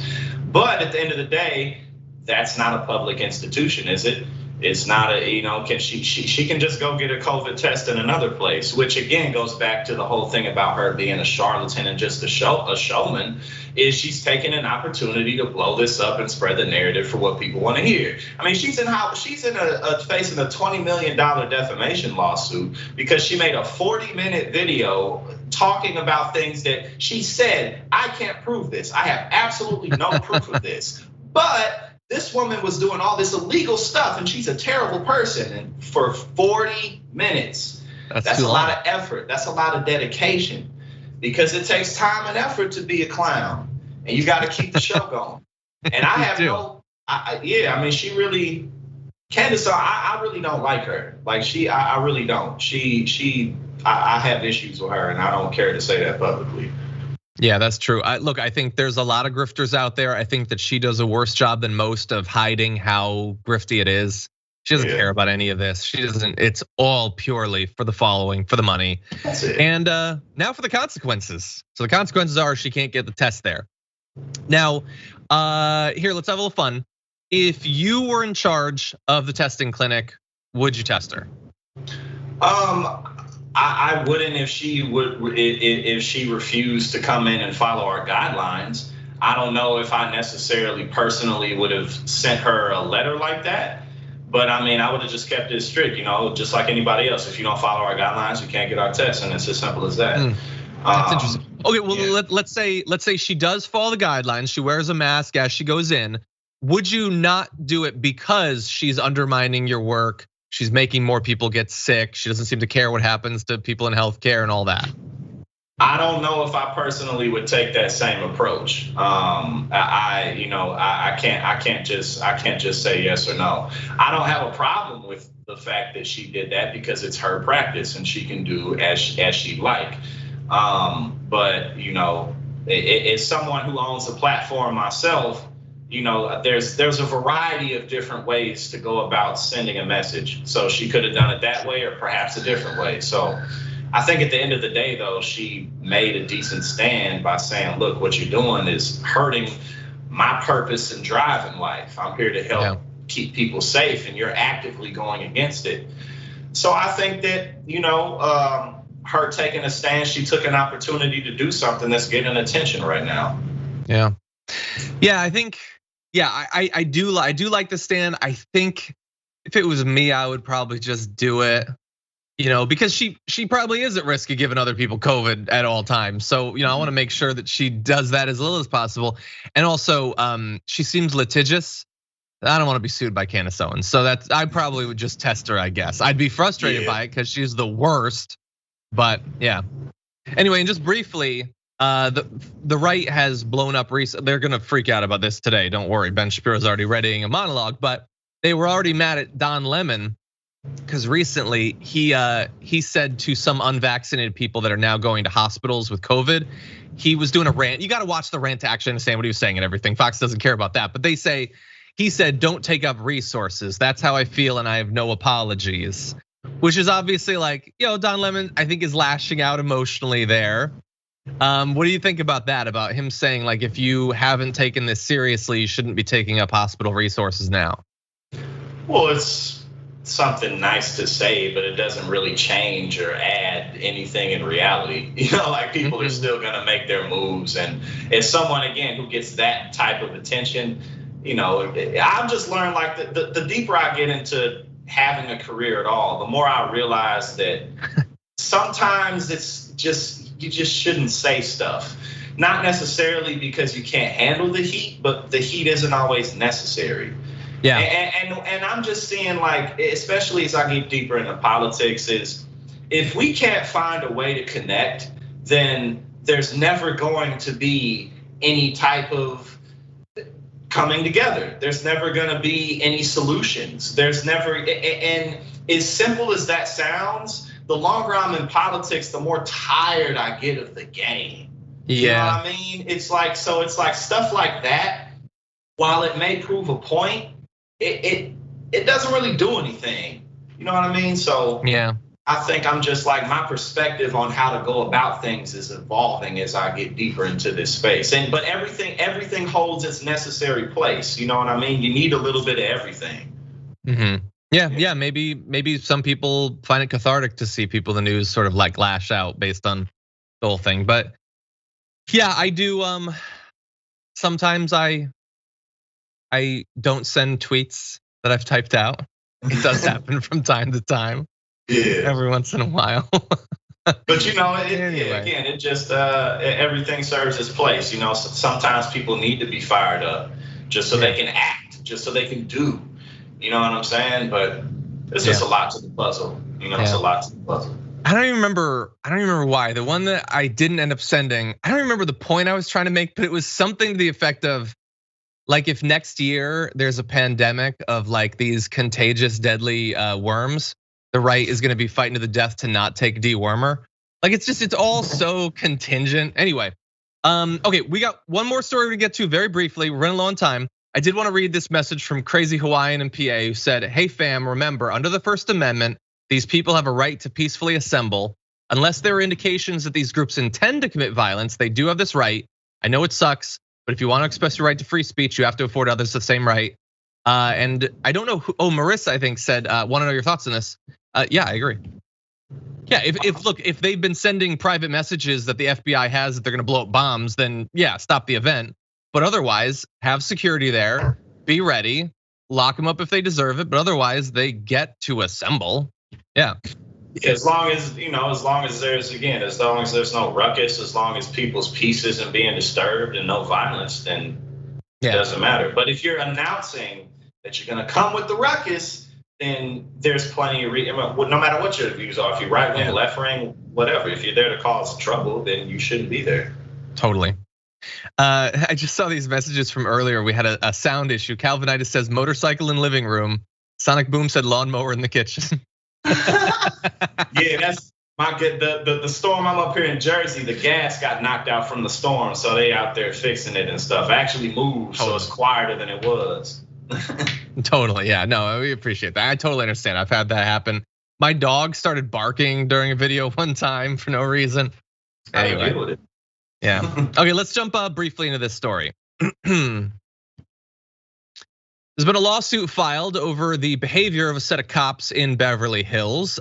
Wait until you hear the numbers in this. So nearly all of the people arrested by a task force of the Beverly Hills police over the past year were black. So what do they mean by that? Well, the complaint alleges that out of 106 people arrested, 105 were black. And the only other person was a dark-skinned Latino person. Between March of 2020 and July of 2021, the unit unjustly stopped and arrested black civilians who were roller skating, scootering, driving, and jaywalking a few feet outside the crosswalk, according to this suit, which was filed by Ben Crump earlier this week, representing a number of people who were arrested during this time. The unit, which is known as the Rodeo Drive Task Force, which is all that you needed to know that this was going to end up happening, by the way, was set up last year in response to, quote, a significant increase in calls for service in our business community, which is the only other thing you needed to know. But anyway, the city is one of the richest municipalities in the US, and it's less than 2% black. So it's weird, Jackson. It's less than 2% black, but virtually everyone they arrested was black. I'm not great at math. How does this add up? Well, it doesn't. And simply put, has there ever been a greater example of profiling being part of the job? And I mean, there's been documentaries, I can't remember what it was, but police were on there like, yeah, it's part of the job. And if you're not profiling, you're kind of not doing your job, because that's what they're taught to do. Certain people cause problems, certain people have the drugs, certain people are the ones that you got to look out for. And especially too, like there really is something to be said. A 2% black community, you really do stick out like a sore thumb for people who are used to being in an environment where you are not. And so just your very presence can cause some uneasiness, and like you don't blend in. I mean, think about how the guy in Vegas, how he could shoot. How many people did he shoot? Like 500 or hundreds of people. He just went gun after gun after gun. And one thing my dad used to say all the time is, there's no better cover than being a white man.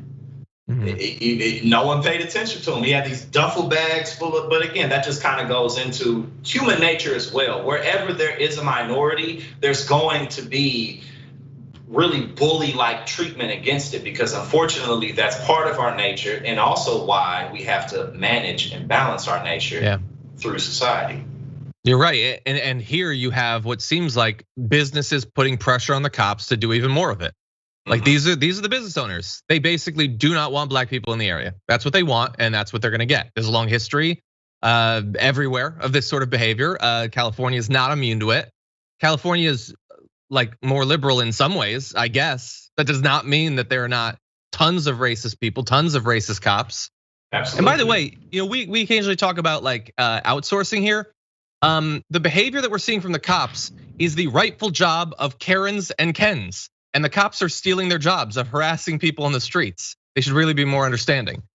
But anyway, so this is a class action lawsuit. We're gonna see what happens really fast. The worst case I saw here, or one of the weirdest, was Vice President of Men's Footwear at Versace was walking around with a Versace shopping bag, was stopped and searched. And he's like, they're searching my bag. I designed those shoes, but they don't care. It's just profiling, that's all it is. Anyway, I wish that we had more time, but Jackson, it's been great to have you on. Really appreciate your contributions to the network and what you do at Politiscope. Thank you so much for joining us today. Oh yeah, it was great, man. I had a great time. Looking forward to more. Where can people see more of your content and follow what you do? You can check it out on Rebel HQ on the TYT channel. I typically put out 4 to 5 videos a week on there covering just a variety of things that are going on. I'll be on Indisputable tomorrow with Rashad Ritchie. I'll be on the Power Panel on the 17th. So every time I'm on, I'll do my best to provide good insight. And download Politiscope on iOS or Android. It's available. Check it out.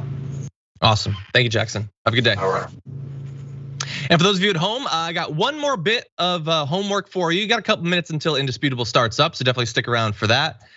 You can see Dr. Rashad Ritchie and you can hang out with Ben Carollo. But before that, go to the community tab at youtube.com/The Damage Report. Scroll the community tab and vote for the community garbage person of the week. Tomorrow, Brett and I will be breaking down our garbage people. We want to know who you think should be on that list. So you can go do that. But until next time, stay safe out there, stay sane out there, and I'll see you soon.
Welcome to Indisputable. Good to be with you.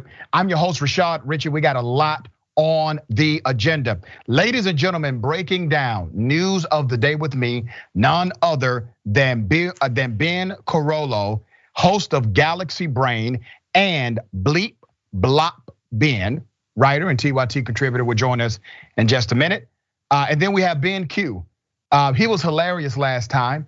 I'm sure he will be equally as funny this time. We will talk about vaccine passports, booster shots, etc. All right? You don't want to miss that. My first story, ladies and gentlemen, a former Marine traveling and the police pull him over. This was in Nevada. They took $87,000 from him, even though he had committed no crime, was never charged for anything. This is a true story. Nevada trooper first told Stephen Lara the highway patrol was educating drivers, get this, about violations they may not realize they're committing. Okay, so that's the pretext to the stop. Hey, buddy, I'm pulling you over because we're involved in a massive educational campaign to just inform drivers of things they may not be aware of. Now that's a new one. You already know you're dealing with a really creative trooper here, right? It gets deeper. Eventually, the trooper did admit to having another purpose: stopping the smuggling of illegal drugs, weapons, and currency as they crossed the state. I have no problem with that. You're in pursuit of criminal activity. That's what you all do, okay? But that's not what they did. This former Marine, who says he was on his way to visit his daughters in Northern California, insisted he was doing none of those things. Though he readily admitted, ladies and gentlemen, that he did have a lot of cash in his car. Once again, not illegal. As he stood on the side of the road, police searched the vehicle, pulling nearly $87,000 in a zip top bag from his trunk. He said he had a bunch of cash. He said he does not deal in narcotics. He is not a smuggler of any kind. He has cash, and he said, "You are free to check my vehicle." He told them, check it. Nothing illegal here. Going to see my daughter, Northern California, just passing through, okay? The police found no drugs. This gentleman was not charged with any crime, but police still took his damn money. Now, I'm scratching my head because I'm wondering, how in the hell can the police just take your money on the side of the road and let you keep driving with no charge whatsoever? No evidence of any criminal activity. They have not researched this individual and said, aha, tax evasion, we must seize the money. None of the above. Look at how they took the money. This is a real legal process that was reinstated by Jeff Sessions. Let's put up a picture of good old Jeff and his once buddy Donald Trump. Jeff Sessions and Donald Trump, two peas in a pod, right? The love affair ended. But when Trump appointed that character reinstated a program called adoptive forfeiture. Remember that terminology, adoptive forfeiture. It had been eliminated under the former Attorney General appointed by President Barack Obama, Eric Holder. Holder said, this is a ridiculous rule. I'm getting rid of it. Jeff Sessions gets appointed, he puts it right back in there, okay? So they found no drugs, nothing. So what did the cop do? The cop decided to call the DEA. No drugs here.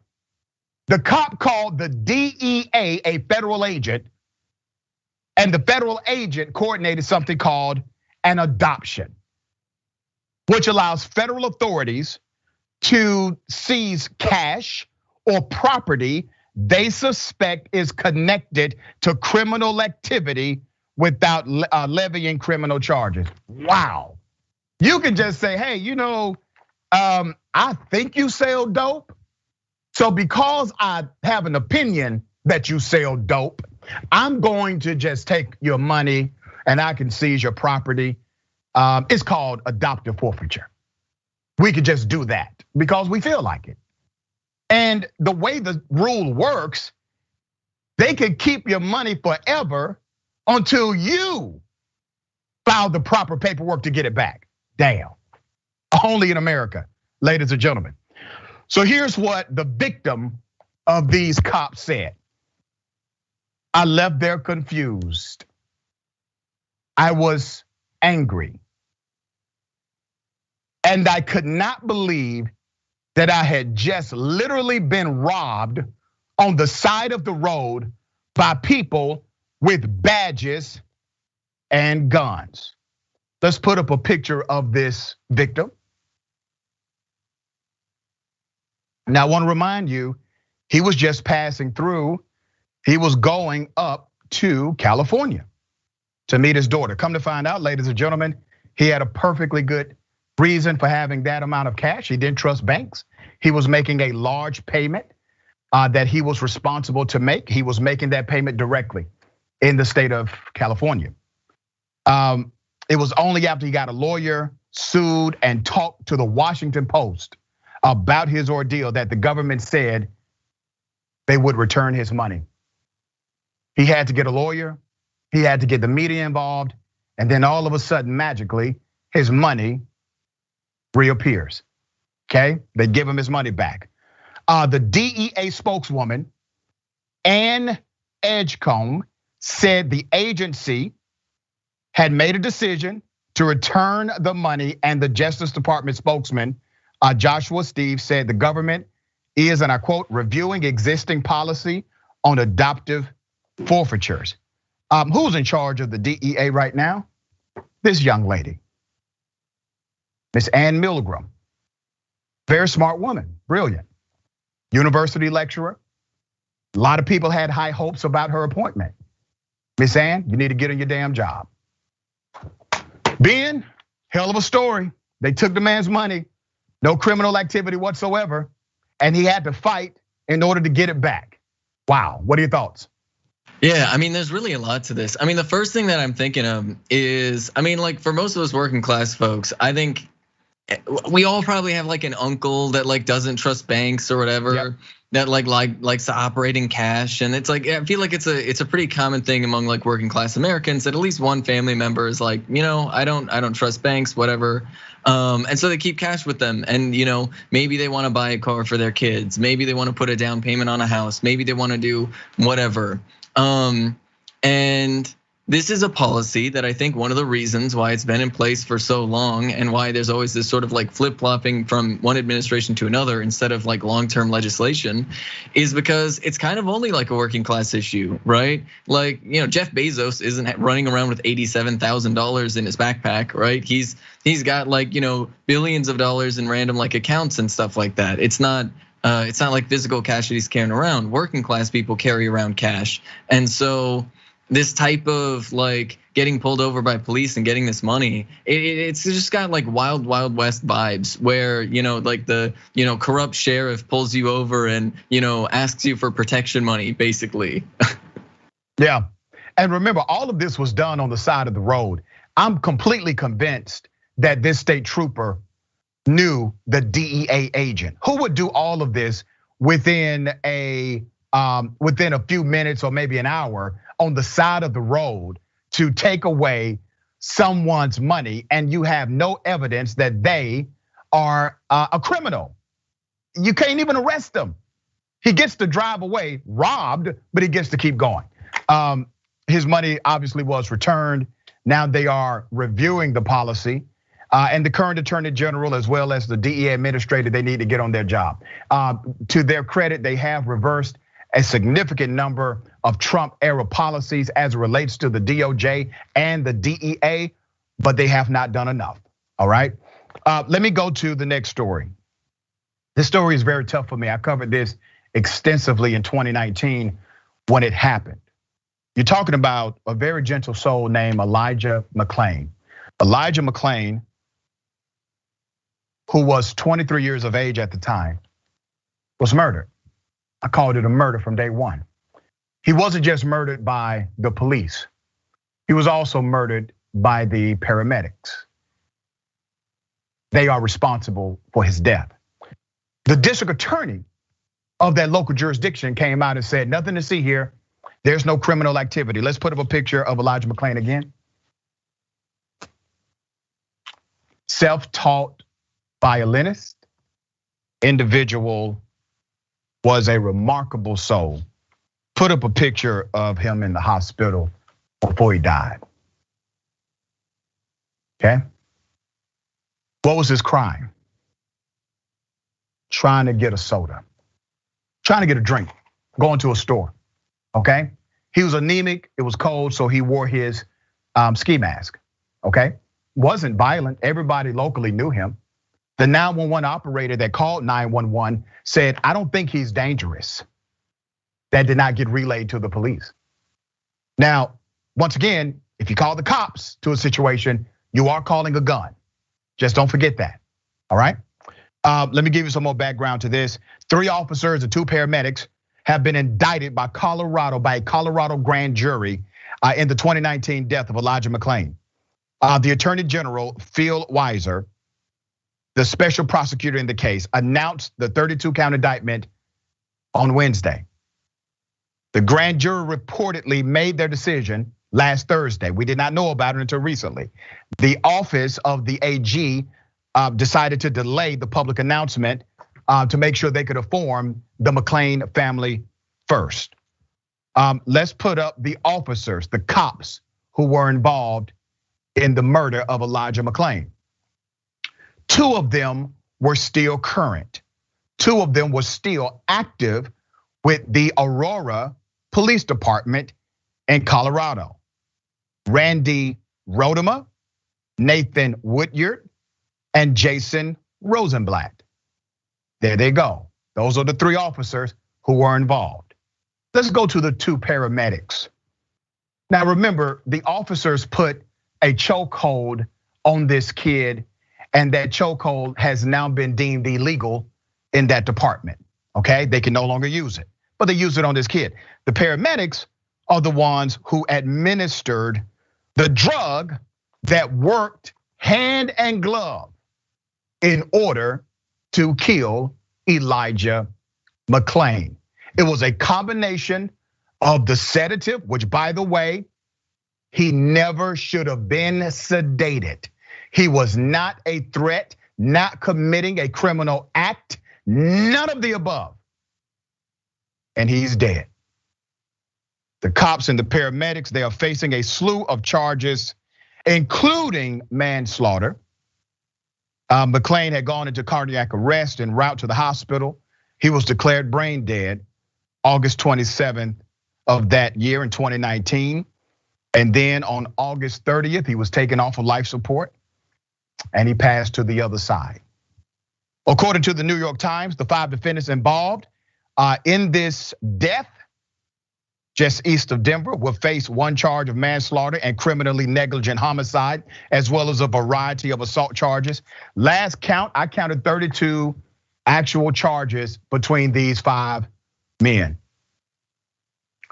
32 charges came from this one jury, and more charges may come. Now, leadership really matters because remember, the district attorney said nothing to see here.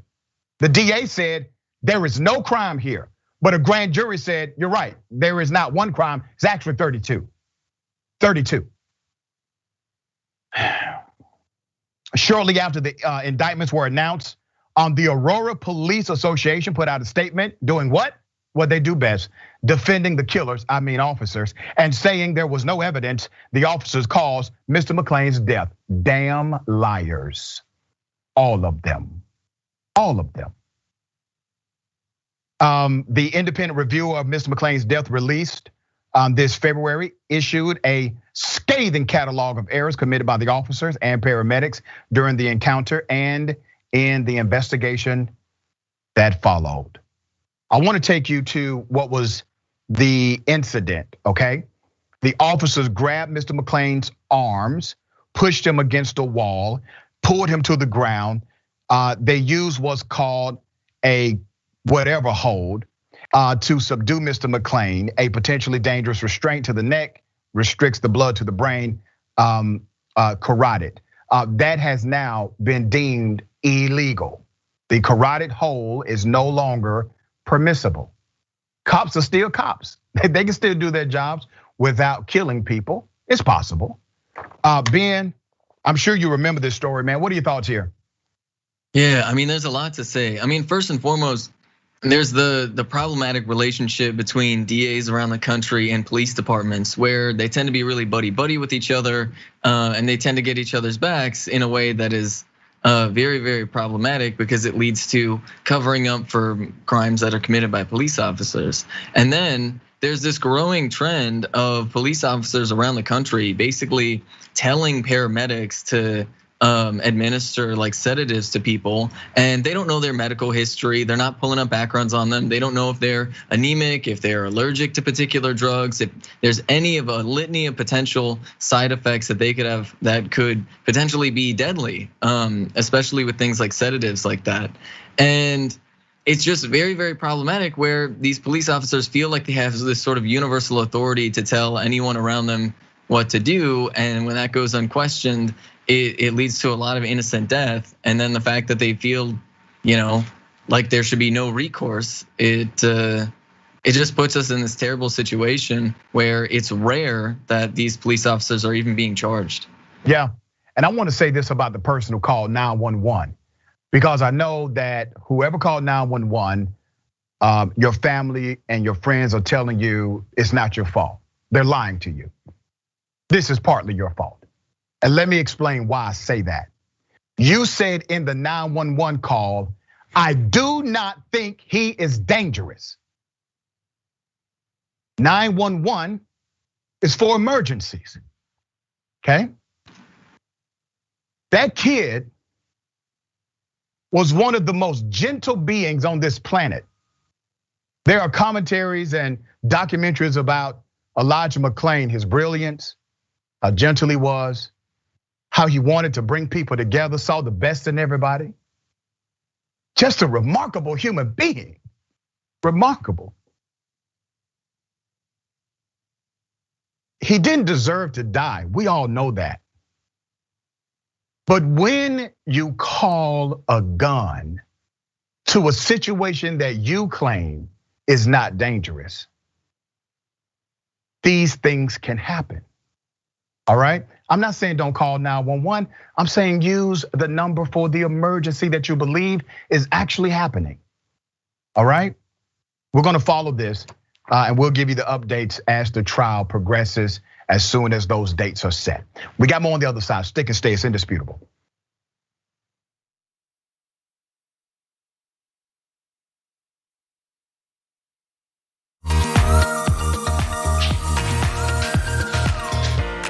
Magic, it's showtime, and say 45 minutes. I'm hosting today. Now I know what you're thinking, JR, your face is already perfect, but you know what? I still need to apply some makeup. I went through this process, right, a few years ago, when I realized that I was gonna have to wear makeup on the show. I had to go through like finding out what my undertones were. You guys know what those are? I got my MAC Cosmetics. It says SPF 15 foundation, broad spectrum. But apparently what I have is red undertones, and I think pores are not supposed to be seen. I need all these things to be confirmed for me. These sponge things don't work for me. You gotta use your hands. This I do. That's how the magic really happens. So we're gonna go through a tutorial, how to make the magic happen from beautiful to beautifuler. Let's go. I've already been moisturized, that's the first thing. But moisturization already happened. We go raw. All hands. Pick up a couple streaks. This is the guy we were putting on makeup. We got dots.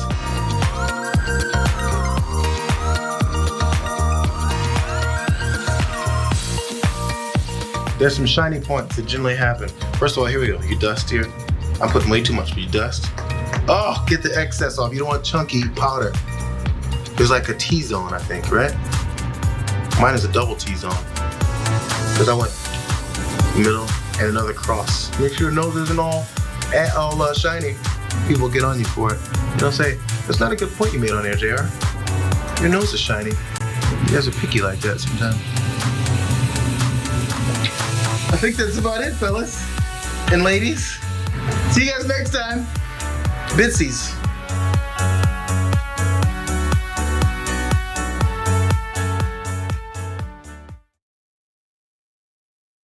This isn't Anderson Cooper. If you say some BS, I'm not simply going to let it slide and then move on to the next thing. This is what the establishment does not understand about politics. You can change the conversation.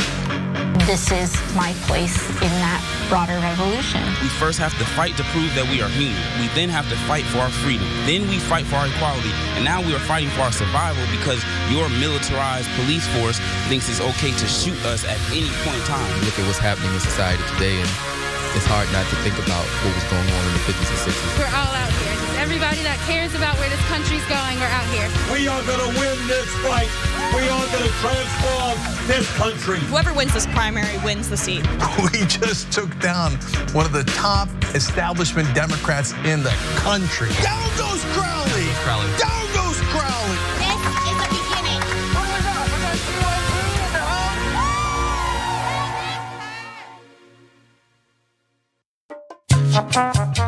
Best moment of my life, I guess, would have to be when the kid was born. Like, you know, because suddenly that meant I served my purpose. Very close second, the day we sold Clerks. That changed my life. In fact, Harley wouldn't have been born if I hadn't sold Clerks. So that noise. Clerks, probably the biggest day, best day of my life. It led to everything else. I got the wife and the kid because Clerks happened. So don't tell the kid but Clerks.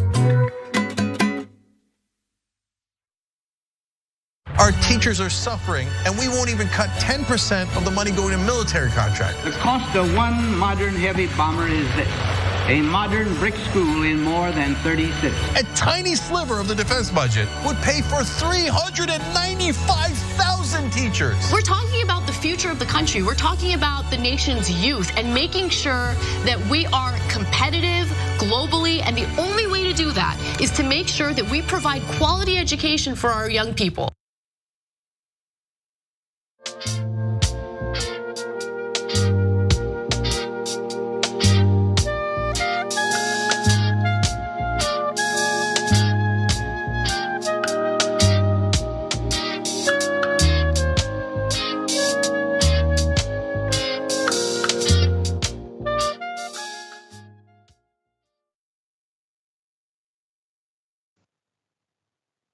All right, welcome back. We got a lot on the agenda for the show, so, buckle up. Let me read some of these viewer comments.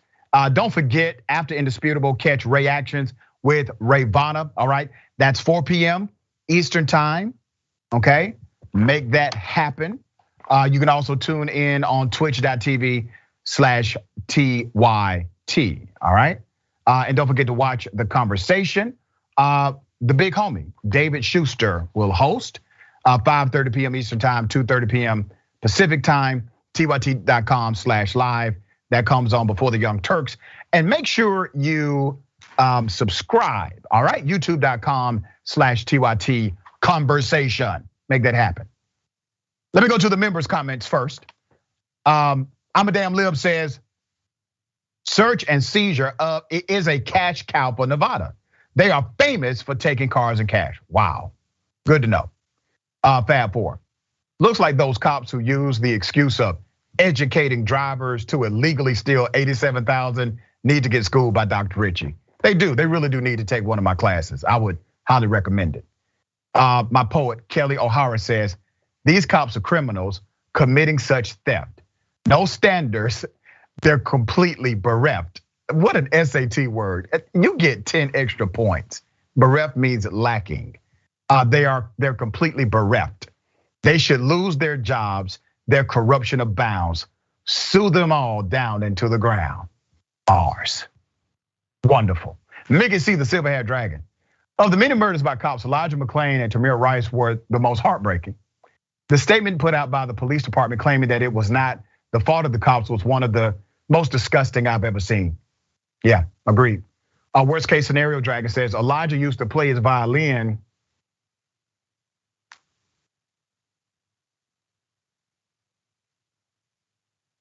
Give him a second, because that gets you right there. This young man was so nice, and I remember the video of him playing his violin at animal shelters to try to make the cats and dogs feel better. That's the kind of soul he was, right? YouTube super chat. Tyler Hackner, love this show. Well, we love you for loving the show. Thank you. Jim Adelberg, nice tie. Thank you. I appreciate you noticing. Catherine Wood, thank you so much. Tier 1. Mr. Is it Jai Goons, Jai Peasy? Keep up the good work. Keep knocking them out with indisputable truth. Thank you. And it's no mistake that they came through like bandits to rob that man of his money. I am blind and can see that. Wow. Yep. Tyler Hackner, justice for Elijah. That's right. And Tyler also says, let's be honest. True justice would be Elijah being here on this earth. Agreed. Trevor Watson, but he was guilty of being black and breathing. That's about all it takes. Twitch, Resto Dragon.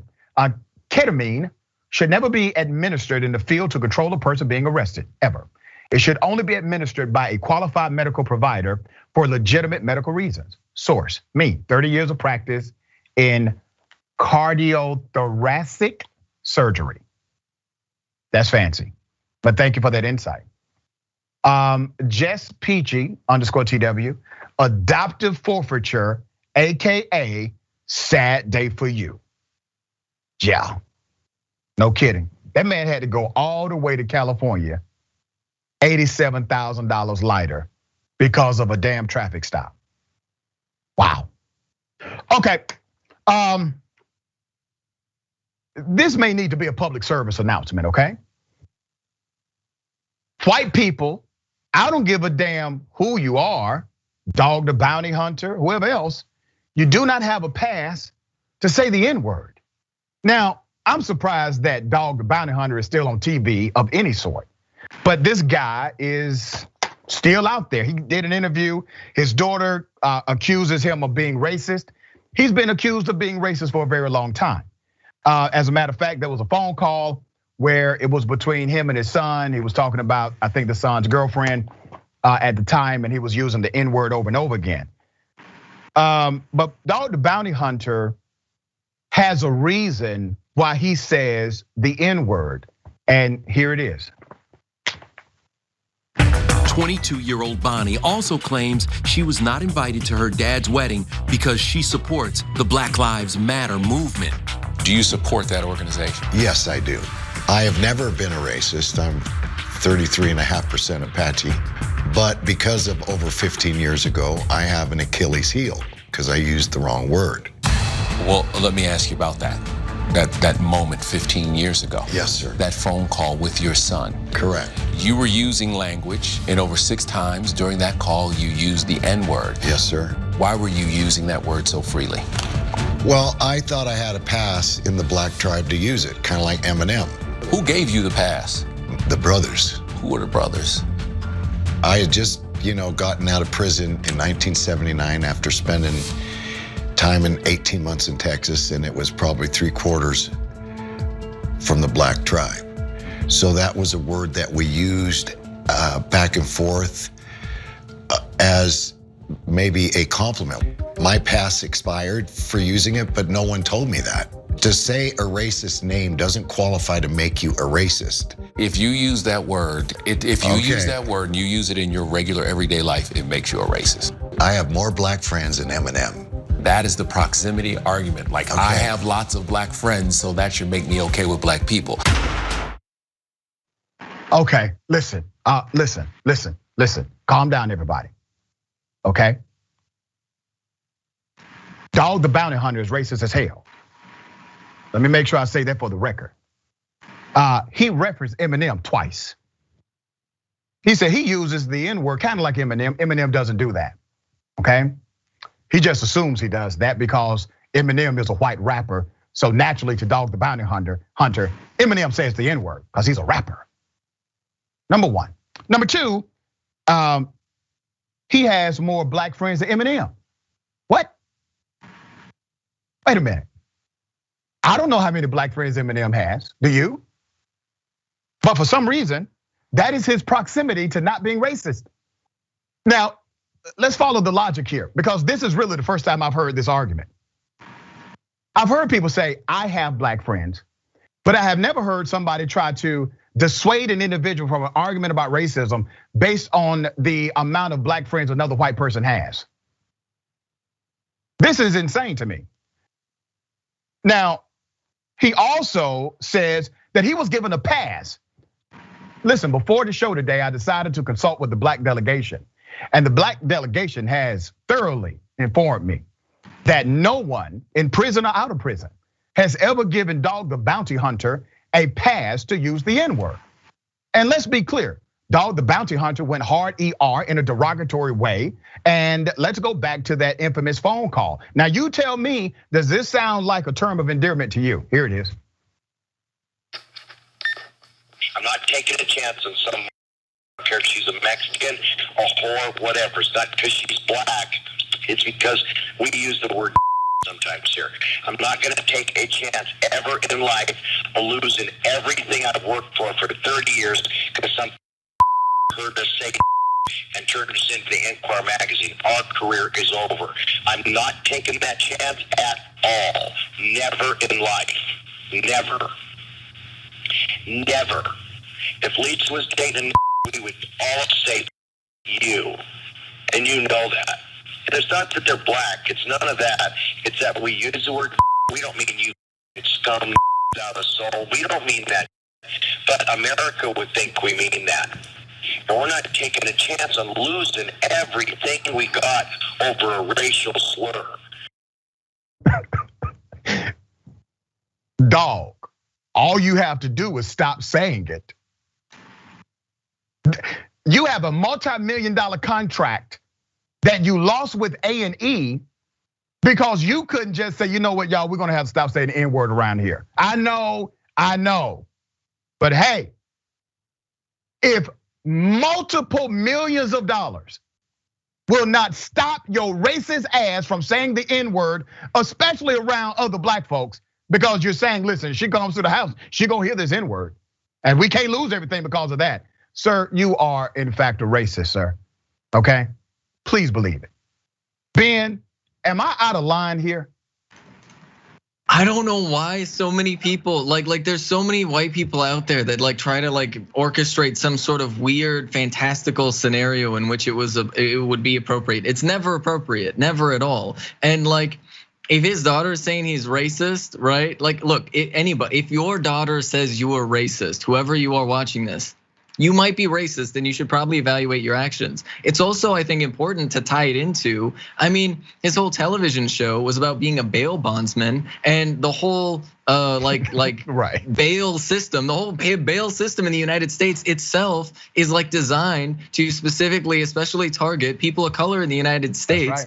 And it's like he not only was racist in the individual personalized sense, but he was also literally profiting off of a systemically racist system and doing it on television, doing propaganda for that system. Yeah, and basically chasing brown and black people is what his job was, right? And then he would do the TV thing where he'll give them a Newport cigarette and give them some kind of inspirational quote before putting them in jail. The hell up out of here. Okay, all right, ladies and gentlemen, I wish you Karen would. You want to call the police on them for having a barbecue on a Sunday? You're still free! Back off! I'm going to tell them there's an African-American man threatening my life. Excuse me, sir, you can't touch this. What's that? You can't touch this. Well, then get the thing running. My wife cannot be without air conditioning. You're breaking the law right now. I don't give a. Get this thing running. You're breaking the law right now. I don't care. You should relax. I should relax? Yeah. You want me to rip the battery out of your car so you can sit in the heat? Is that what you want to do? I will. I will. Hey. Just go ahead. You're videoing me. I don't give a. Of course. Look how you're acting. Yeah.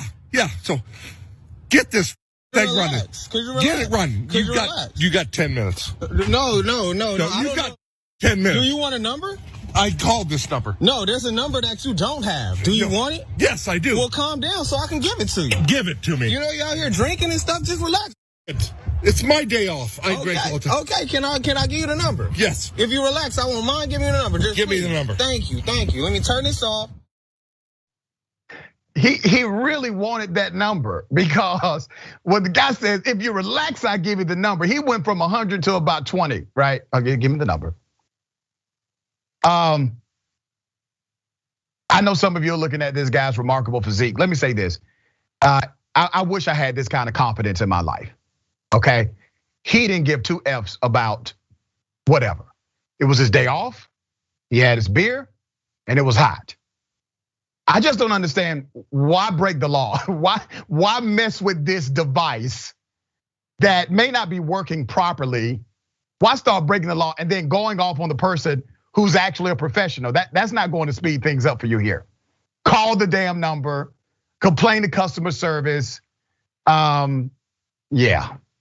Ben, thoughts? I mean, like, I just can't believe that the guy on the other side of the camera being so unbelievably patient. Like he's like, look, buddy, I'm trying to help you. Just let me give you a phone number of somebody that you can call, right? Like, but he's like, that guy's just at an 11, right?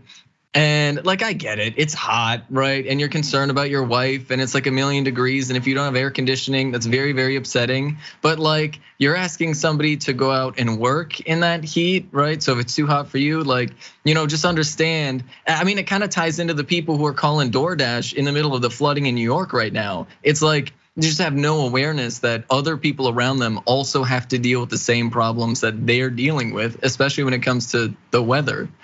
Yeah, I really love the spirit, the customer service sentiment of this individual recording, because he wasn't a pushover, but at the same time, he was very assertive here, right? But he remained calm. He tried to be give instruction.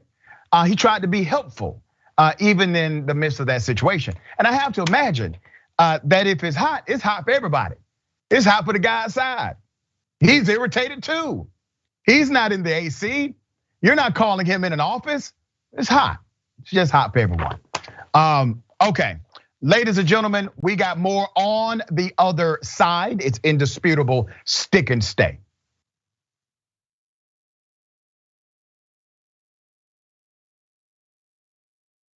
Cenk Uygur is not here today, which means that I will be able to talk during the show. Now, we'll see. Poor Cenk under the bus. My God, if Jesus came back, how much would the Republicans hate him? Now you have to give away all of your possessions to the poor. Steve King would be like, oh, Weezy. Everyone should be lucky enough to have a John Iadarola in their life. You confused everyone? Okay, sorry, I thought it was pretty clear. Take a break now. You can turn me to Dr. Manhattan as long as I get what Dr. Manhattan's packing, okay? The liberal mom says, Mark Thompson, have you ever thought about doing one of those tapes that soothe people to sleep? Like Mark Thompson reads the phone book. I'd buy it. If you'll buy it, I'll do it. Emilio D'Amelio writes in, John, you are so thick. I love you. That's what he wrote. Pork Chop Express writes in and says John Iadarola needs a new jacket. Whoa. Those 24-inch pythons are about to burst out of his sleeve. Gun, baby. You know, the two people here said that their moms were both in love with you over Beauty and the Beast. Mm-hmm. That's an improvement. I usually get grandmothers. Charlie Turk.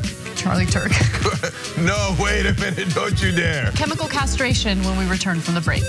I hope that, who they choose for the White House isn't just a borderline Klansman. That's all we gotta hope. That's it, we will settle it. She's cute. I didn't say that about Laura Ingraham. Scandal at TYT. Did Anna comment on my tan yet? No, she hasn't. You're a good foster. But Anna did say that I come in here today with a fresh mind. That's all I'm about. I'm about a fresh mind. I can't with you right now. Okay? She just can't. She can't, but nonetheless, we have to for another 3 hours. I'm back, baby. Let's rip in the Republicans. See, don't miss the live show. That's great. Tell people, if you're a member, you get the whole live show whenever you want, because this stuff doesn't go into any of the clips.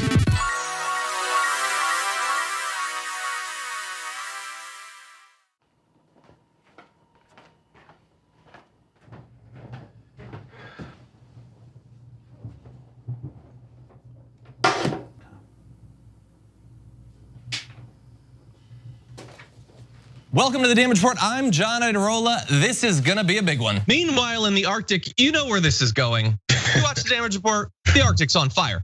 Obviously, why would we be talking about the Arctic except to tell you that it's melting once again? The Republicans aren't that interested in it. I wonder why. Lift out of poverty up to 3.7 million people, including an estimated 1.3 million children. Hashtag save the children? Not if it costs money. I mean, come on. What's happening? I'm Dr. Rashad Richey, host of Indisputable with Dr. Rashad Richey. Here's the bottom line. I play no games about policy, period. Too many people's lives are at stake. So here's what I do. I challenge conservative ideology that hinders the growth of this country. I make sure we place our facts in proper context, and I have no problem debating anyone on a position that I have. Progressives have the ideas to change the world, but when you really look at it, progressives have always changed this world for the better. I want you to tune into my new show, Indisputable with Dr. Rashad Richey, right here on the TYT Network, 2:30 p.m. Eastern Time, 11:30 a.m. Pacific Time. I'll see you there.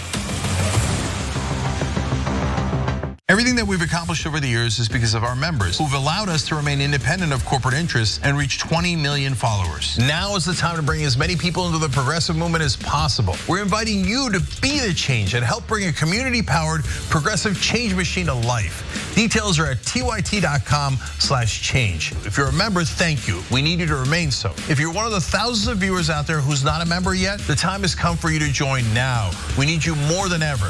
tyt.com/change.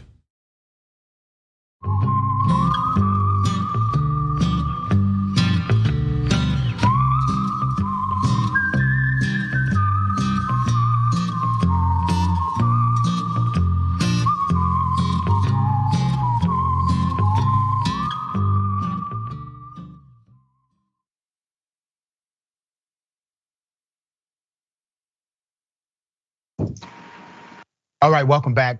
We got a lot of show. Let's get to it. TYT member Cray Souffle says, curious, Dr. Richey, what is that pin you wear on your lapel daily? Well, this one is Beulah Heights University, one of the colleges that I teach at. I'm a department chair at that university. So typically, when you see me with the lapel pin, I lecture at 3 area colleges. It's one of those colleges, or it's one of the labor unions that I love so much, okay? Organized labor. All right, Rob, Coors seems to be the beer of choice among male Karens. I'm noticing that trend too. I need more scientific research before making a conclusion, but I understand what you mean. YouTube super chat, George Krukowski. Stop making me cry. I saw the videos. Love all. All right, thank you.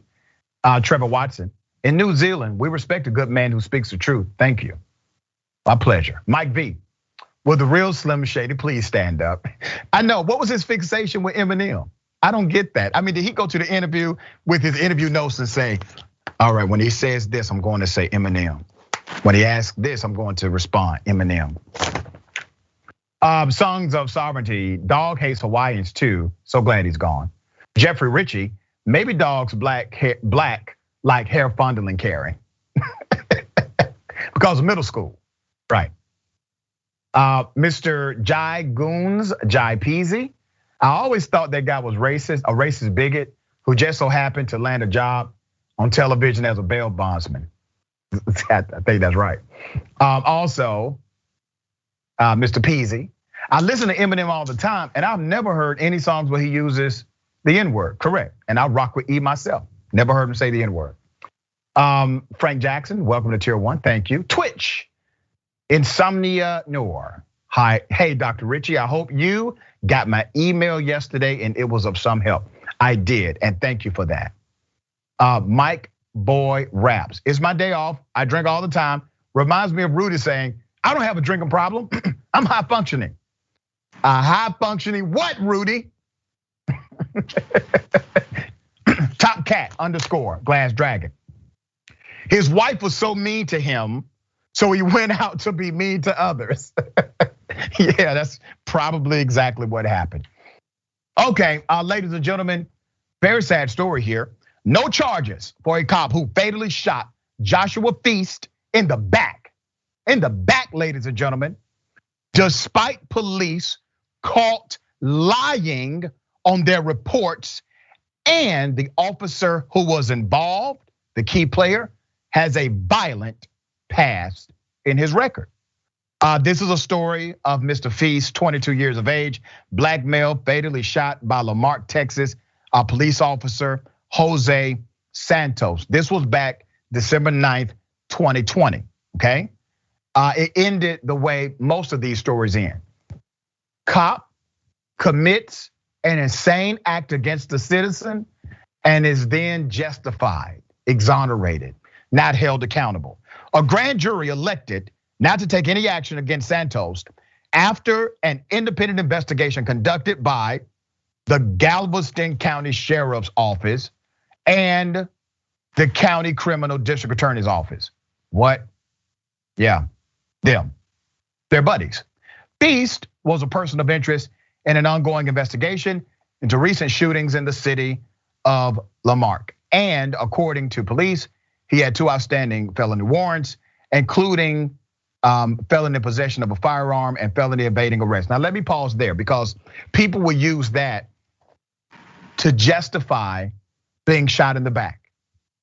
I don't give a damn what he is suspected of. I do not care that he was under investigation. I don't. You see, due process is due process for this very reason. Because cops cannot be investigator, accuser, and then the one who carries out the extermination of the life. No, because that eliminates due process. And amazingly, it's people that say they believe in the Constitution are the ones who will say this guy got what he deserved, even though clearly he should be alive. Everybody that deserves to meet a judge does not deserve to meet a maker, okay? That's how this should work. Due process should absolutely be applied to everybody. All right, but the camera footage released about 2 weeks after the shooting proved major contradictions between what happened and what was in writing by the police, okay? Let's go to the video. Here it is.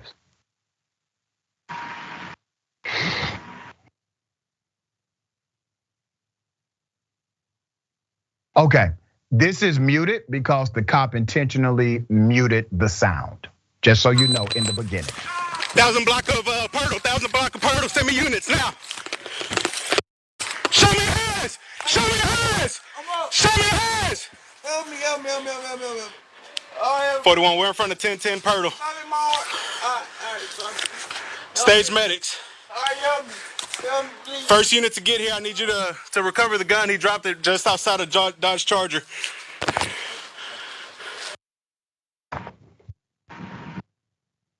Yeah, okay. Officials claim that Feast not only pointed a gun at police, but that he actually fired at them before he was shot in the back. But nothing in the video indicates that ever happened. Investigators also said Santos identified himself to Feast and observed that he saw the gun he was allegedly holding before firing at him. But that can't be heard in the video for reasons the city officials explained, saying the first 30 seconds of the video have no sound because when Axon cameras are turned on, the system goes into buffering mode for 30 seconds, which is bull. Let's put up a picture of this young man who was shot in the back by those who are sworn to protect and serve. Now let's put up a picture of Officer Jose Santos being awarded honored distinction. Civil rights attorney Ben Crump, who was representing the Feast family, pointed to Santos' violent and past and wondered why he was even still allowed to be a police officer. Santos has been involved with at least one other incident of brutalizing a black young man. As it goes, most of these cats that end up making the media, they already have a history, a background. Ben, your thoughts? Yeah, I mean, like, it's hard to disconnect this from the person that was actually killed, because whenever whenever police officers kill somebody in the United States, there's always this trial of the person who lost their life. And it's always this like, oh, well, do they have a warrant? Do they have this, that, or the other thing? I mean, the story we covered earlier, literally, they killed a child who was like saintly. I mean, to use that term, like, pretty much saintly in nature. And that's probably what led to those charges eventually happening, right? It's just the sort of spotless record of the person. And so what is undoubtedly happening is there's probably some sort of conversation between like the DA and the police officers basically saying, oh, is this life worth somebody's career? And they literally are just arguing about what your life is worth. And like anybody that's killed by a police officer is under the law by definition innocent, because you're innocent until a judge and a jury finds you guilty, right? So I don't care about warrants or anything like that. Except for the people who are making decisions about what counts as justified killing of a random person, they care, and that's what they're weighing, and it's just unbelievable. Yeah, and think about the irony here. It is clear that the police reports are contrary to the facts, okay? Now, the grand jury, they don't charge this cop or anybody with manslaughter, murder, criminally negligent homicide. But think about it. It's a violation of your oath to lie on a police report. You literally lied on an official document, and there is no penalty for you whatsoever. You are an executive in law enforcement. You carry out the enforcement of laws, but you don't love the laws you enforce. You don't follow the laws you enforce. You don't really respect the law, is my point. All you're doing is utilizing the law as a pretext to get away with criminality yourself. Okay, unrelated news. This is happening more and more. COVID idiot, I'm going to call this person, flew to Hawaii with a fake vaccination card. Now, when I tell you how they got caught, they deserve to get caught, okay? 24-year-old woman from Illinois, her name is Chloe Rozak, was arrested in Hawaii for allegedly using a fake vaccination card to enter the state. The major red flag was the fact that they misspelled Moderna. I mean, damn, do you have Google? They misspelled it. Okay, that raised a red flag. You think that would raise a red flag? Yeah, kind of an important detail. This is Chloe. That's from the Hawaii Department of Public Safety. And let's put up the COVID-19 vaccination card. I mean, it looks really freaking official, okay? Until you look at the spelling of the word Moderna. So let's do this for everybody. Again, the correct spelling of Moderna is M-O-D-E-R-N-A. They spelled it M-A-D-E-R-N-A. Now, I don't know if she did this for herself or maybe she hired somebody to do it. But ma'am, I really do hope you get a refund here, okay? They may even be responsible for your bail money. I know if this was me, you would have to pay my bail money, everything else, all right? Okay, but it wouldn't be me because I wouldn't do anything that crazy.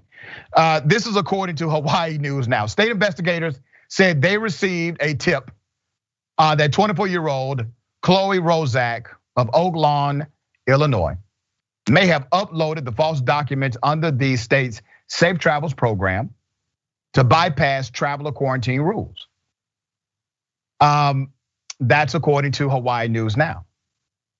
Rozak arrived on Oahu last week, Monday, on a Southwest flight. Upon travel, she left the airport before her hotel reservations were confirmed by screeners. Documents show that she listed a Holiday Inn Express in Waikiki as her place of stay. Investigators checked with the hotel and they said there were no reservations under her name. As Rozak went about her trip in Oahu, investigators were gathering details over the alleged fake vaccine card. The handwritten card listed Delaware as the location of the vaccination. It claimed members of the National Guard there administered the shot. But when authorities checked her medical records with the state, there was no trace of her vaccination. Investigators tracked her down when she returned to the airport for her departure flight on Saturday. She was arrested and uttered to the officer that she got her vaccination from her doctor at a doctor's office and paid for the shot, documents say.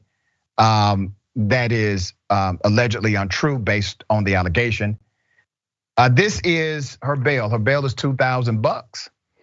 But why? Why are people doing this? This is getting extreme. We reported on the story yesterday of a scheme that sold 250 fake cards to healthcare workers. Now these people are going back into the field. They have a position of public trust. And if I'm in a hospital or if I check one of my loved ones into a hospital, I need to know that they're not going to be adversely impacted by the damn medical staff. Ben, what are your thoughts here? Yeah, I mean, like, the reason why Hawaii is taking this so seriously is because Hawaii is an island, right? There are a bunch of islands. It takes a long time. If their hospitals fill up, it takes a long time to move patients somewhere else. So they have limited resources. They don't have the same access to like nearby hospitals to move people to if it starts, sort of exploding in terms of case numbers. So yeah, and in a small island like that, people are bumping into each other all the time. It's like a vacation touristy spot. So they deal with like a lot of COVID circulating and they're trying to take it seriously. And these people think that their vacation is more important than people's lives to the point where they're literally willing to apparently commit fraud in order to do that. I mean, if you want a sunny vacation, why are you going to Florida or why are you going to Hawaii anyway, right? Like if you're an anti-vaxxer and you don't want to deal with vaccination protocols, I mean, you can go to Florida where, they're taking all that horse paste instead of, getting vaccinated. Instead of like going and threatening Hawaii where they've got more limited resources, it's just unbelievably selfish. Yeah, very well said, brother. As always, my friend, a pleasure to have you on the show. How can people follow you, check out your work? Yeah, if you want to follow me, it's Benjamin Carollo on Twitter. Yeah, you can catch my show Galaxy Brain, which is going to be on the Twitch tomorrow on the Young Turks Twitch channel at 4 p.m. Eastern time. Thank you so much, my friend. Always. All right, ladies and gentlemen, if you're watching me via streaming linear TV, this ends our back and forth. But you can jump on to the Indisputable TYT page on YouTube and check out the next segment, which is the bullpen, where I debate individuals based on various ideology. All right, we got more. Stick and stay.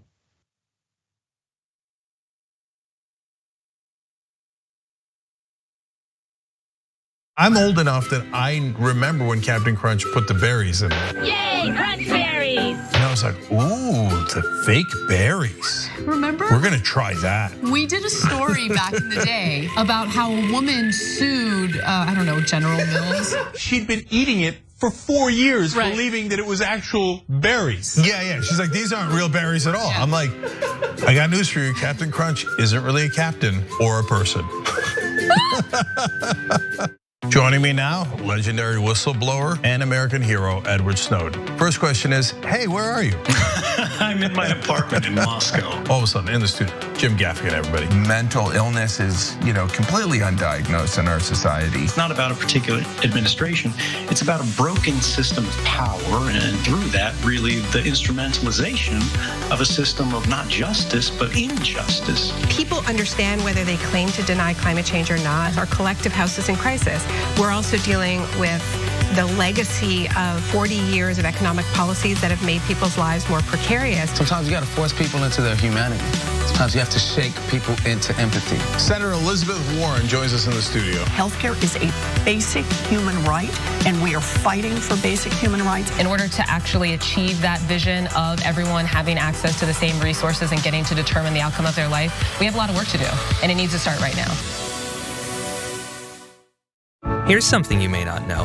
When you deposit your money in a big bank, it doesn't just sit, safe and secure, in a vault.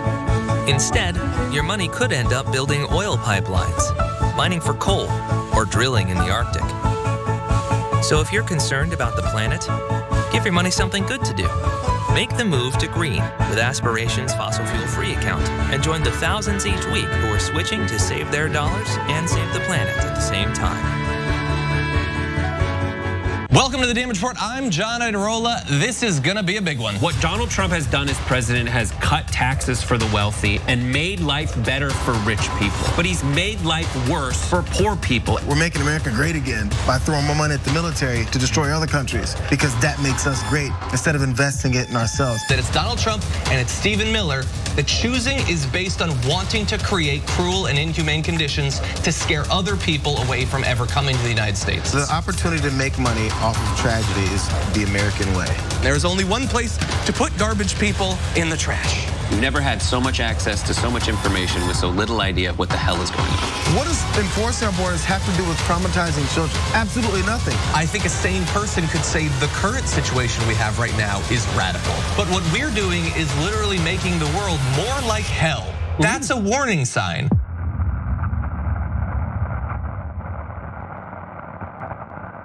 ShopTYT.com now has books. One of them is Ryan Grimm's book, We've Got People. That's a saying that AOC said, they've got money, we've got people. It's the best tracing of the AOC victory I have seen anywhere. It's the most accurate, and it's got great details. The book actually goes all the way back to Jesse Jackson and how he was the original Bernie Sanders. If you want to know how we're going to win going forward, those lessons are super important, and they're in Ryan's book. So check it out right now at ShopTYT.com. We found the perfect person to lead the army, Allison Hartson. The establishment media works hand in glove with our corporate legislators, and our corporate legislators work hand in glove with the corporation. And we're going to make it so that it's a decentralized force throughout the country so that we can quickly identify stories, quickly identify troll farms, and go in and neutralize the enemy, and then start building responsible media throughout the country and on every platform available.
All right, welcome back. We got a lot.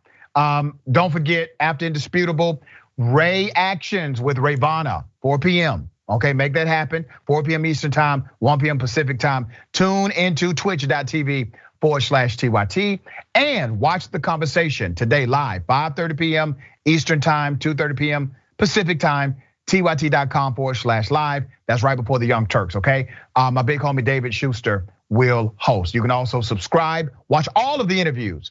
Great content. Watch all of the interviews at youtube.com/TYT conversation. Let me read some of these amazing comments. TYT member Fab4 says, he's not just teaching at 3 colleges, but he's a department chair too. While hosting a show 5 days a week, Dr. Richie is even more amazing than I thought. Well, thank you so much for that. And you're amazing too, Fab4. Appreciate you.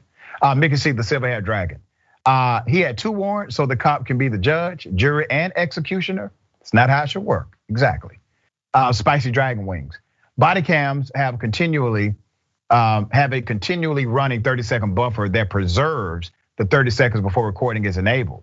It doesn't mute audio. It makes sure that even if the camera is turned on late, the prior recording is captured from 30 seconds prior. This is how that cop who planted drugs in a bust, pawned himself. He turned his body camera on to say, oh my, look at what I just found, without realizing he recorded himself planting the drugs 30 seconds earlier. What a tool. YouTube super chat. Tyler Hackner, they choose to take innocent life. Yep. Tyler also says too many COVID idiots out there. Agreed. Trevor Watson, look at NZ1 came in now. We have over 250 people. NZ is too small to lose. COVID-19 is no joke. Rathner Slayer, Dragon of the North Wind, us Hawaiians, Kanaka, are used to idiots bringing foreign disease to our shores. History repeating itself, more dead natives. That's a very good point. Raja Harris, Moderna family reunion. I like the dancing people. That's cute. Jax Drax. Police always release the info that they will use against their victim, but will fight tooth and nail to not have their body cam footage released to the public. Agreed. Fat guy named Tiny. These people getting the fake vax cards are the same type of people that lose their minds about undocumented immigrants doing the same thing to get jobs to support their families. You are absolutely, what a great point. Absolutely correct. Ladies and gentlemen, welcome to the bullpen.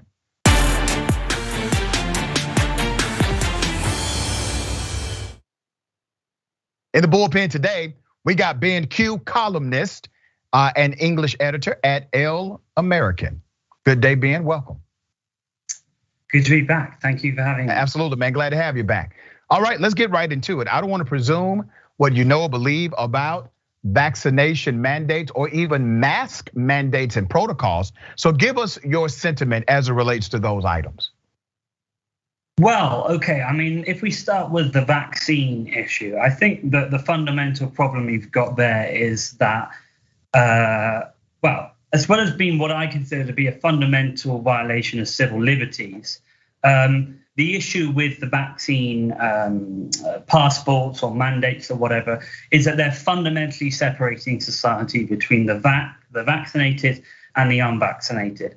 And we know that 30%, I don't know the exact figures actually, I should have looked them up, but about 20 to 30, even 40, I'm not sure, percent of the American population has not been vaccinated, and a large percentage of them are absolutely resolute in the fact that they will never get vaccinated. So if you're an unvaccinated person living in, say, New York, and as someone who's interested in issues of racial justice, a large proportion of Black and Hispanic and even low-income communities are those who have not been vaccinated. What you're effectively doing is you're creating a sort of second-class citizen. So you can't go to a restaurant, you can't get on a flight, you can't go into private, you can't go into shops. There's all kinds of things that, in New York that they are now imposing. And I think that basically it's, as I said, it's creating two tiers of citizenship, one for the vaccinated and another for the unvaccinated. And I think that, if we were talking about the Black Death or something absolutely lethal, then, this might be a different conversation. But given that there are very real concerns about the vaccine, and whether you believe them or not, I think they're justified. The pace of the rollout, the time in which it was developed, the reported side effects that people are having. I don't think people who don't want to get vaccinated and who take that personal choice, not to get themselves vaccinated and their families, should be basically treated like second-class citizens. That is my ultimate feeling on the issue. All right, glad to have your feeling. So let me give you some fact here. You are incorrect about Black people and vaccinations. The #1 demographic and this is in Business Insider, you can check out my data.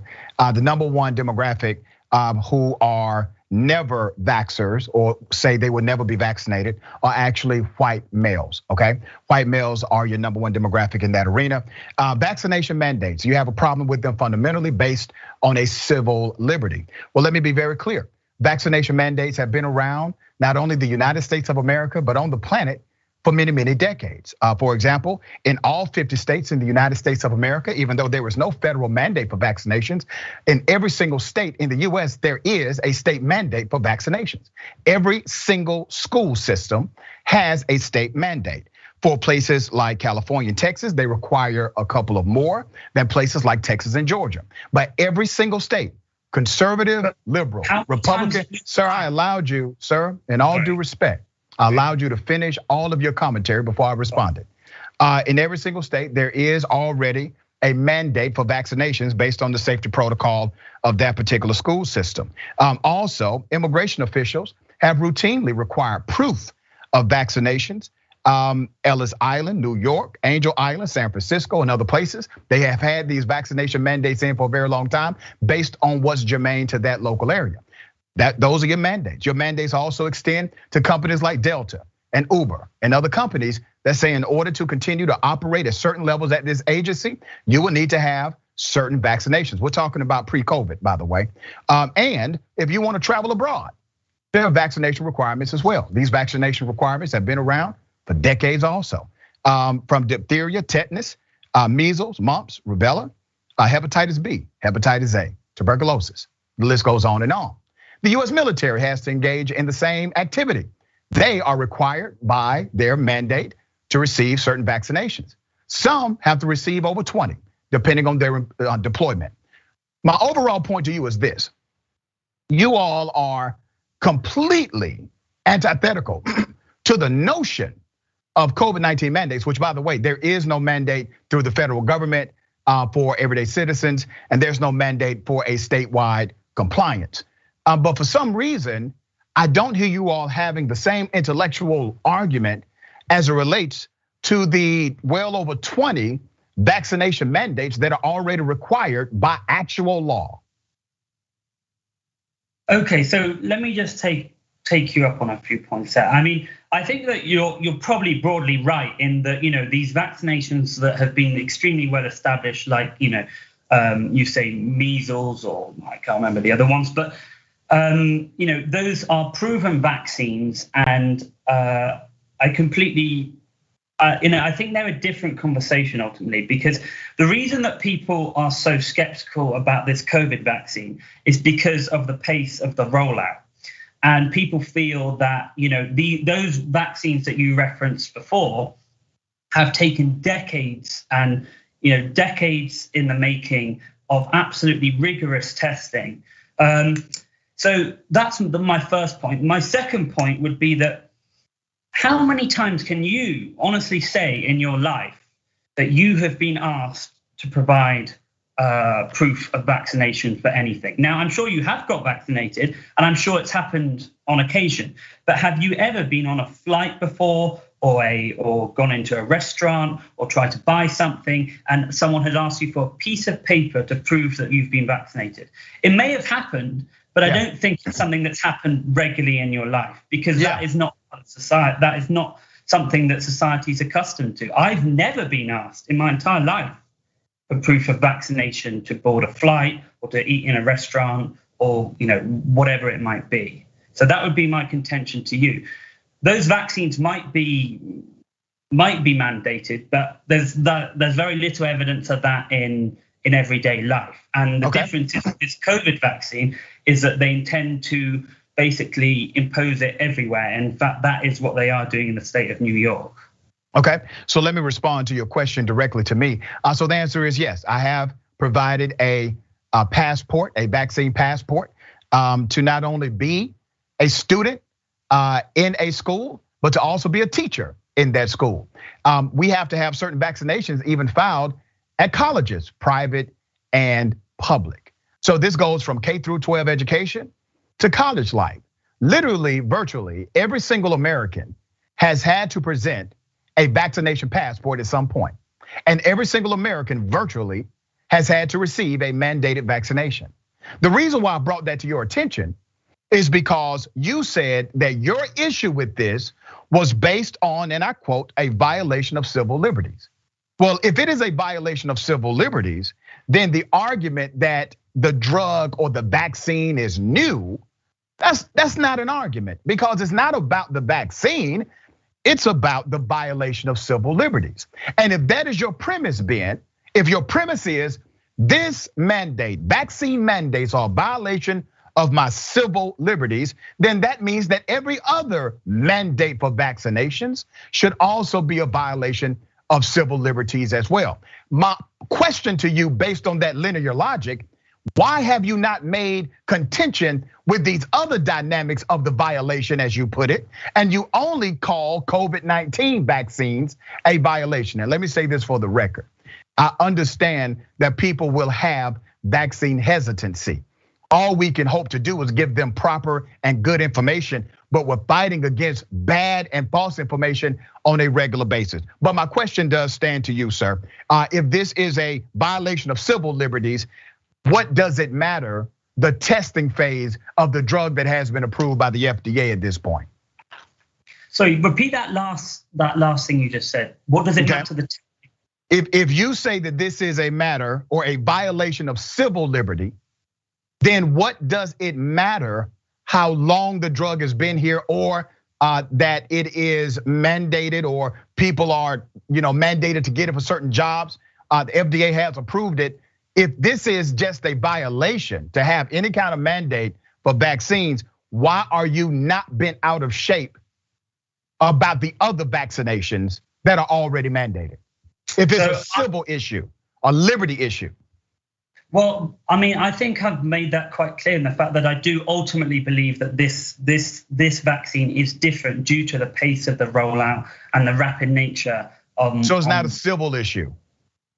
Well, it is a civil issue, but I mean, the difference is that those vaccines that you're referring to in the past are far, far, far better established than the COVID vaccine. People can say whatever they like about FDA approval and whatnot, but the COVID vaccine has no long-term data because that would be absolutely impossible. Well, I mean, because it hasn't been used in the long term. And I'm gonna give you an example. I mean, I took the Pfizer vaccine. I took the first dose in June, and it has given me palpitations of the heart. Now, fortunately, it's not particularly serious.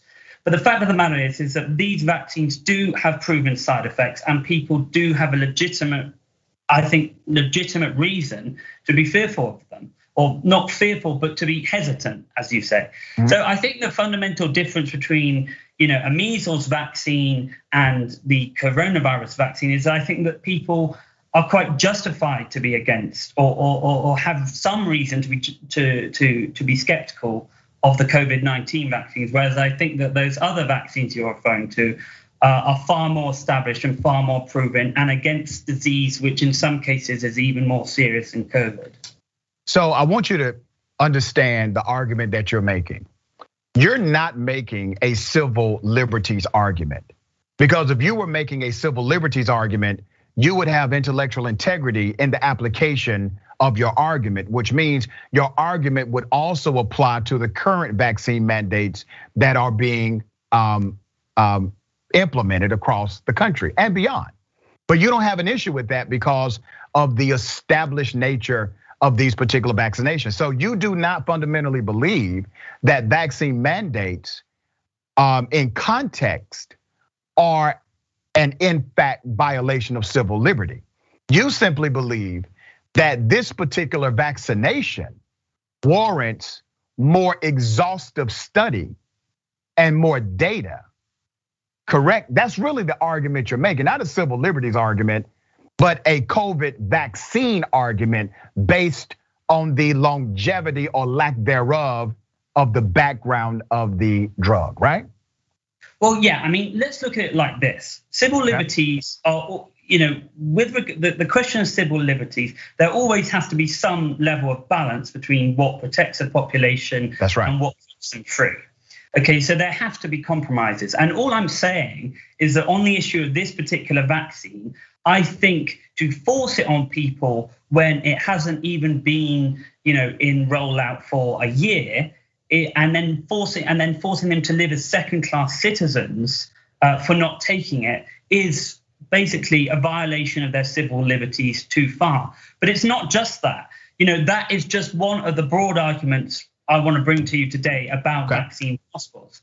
I mean, one of the issues, and I think this came out in a Harvard poll recently, is that the country is deeply divided on the issue. America, it's like most things, it's 50-50 on, and there are some people who believe it should be on airplanes but not in businesses. Some people don't believe it at all. Some people believe it should be everywhere.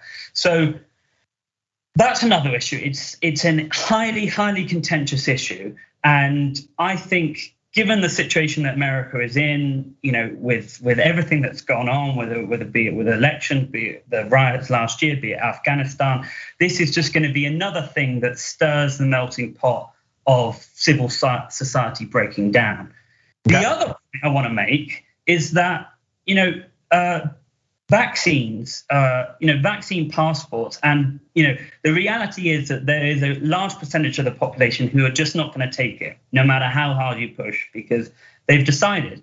And in the American economy and the global economy has already taken absolute battering as a result of lockdown measures, which I believe to be in a lot of cases overly draconian.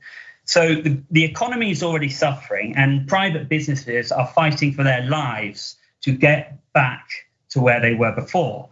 And this is only going to further damage, further wreak economic damage on where it is imposed, particularly on things like the tourist industry or the hospitality sector. And this is a time where the economy needs to bounce back. And for anyone who says it's economy versus lives, I'm afraid that is a lie, because the economy has always and will always be intimately linked to the health of people, because when people have money, they can afford better healthcare. So there are a range of issues surrounding vaccine. Right.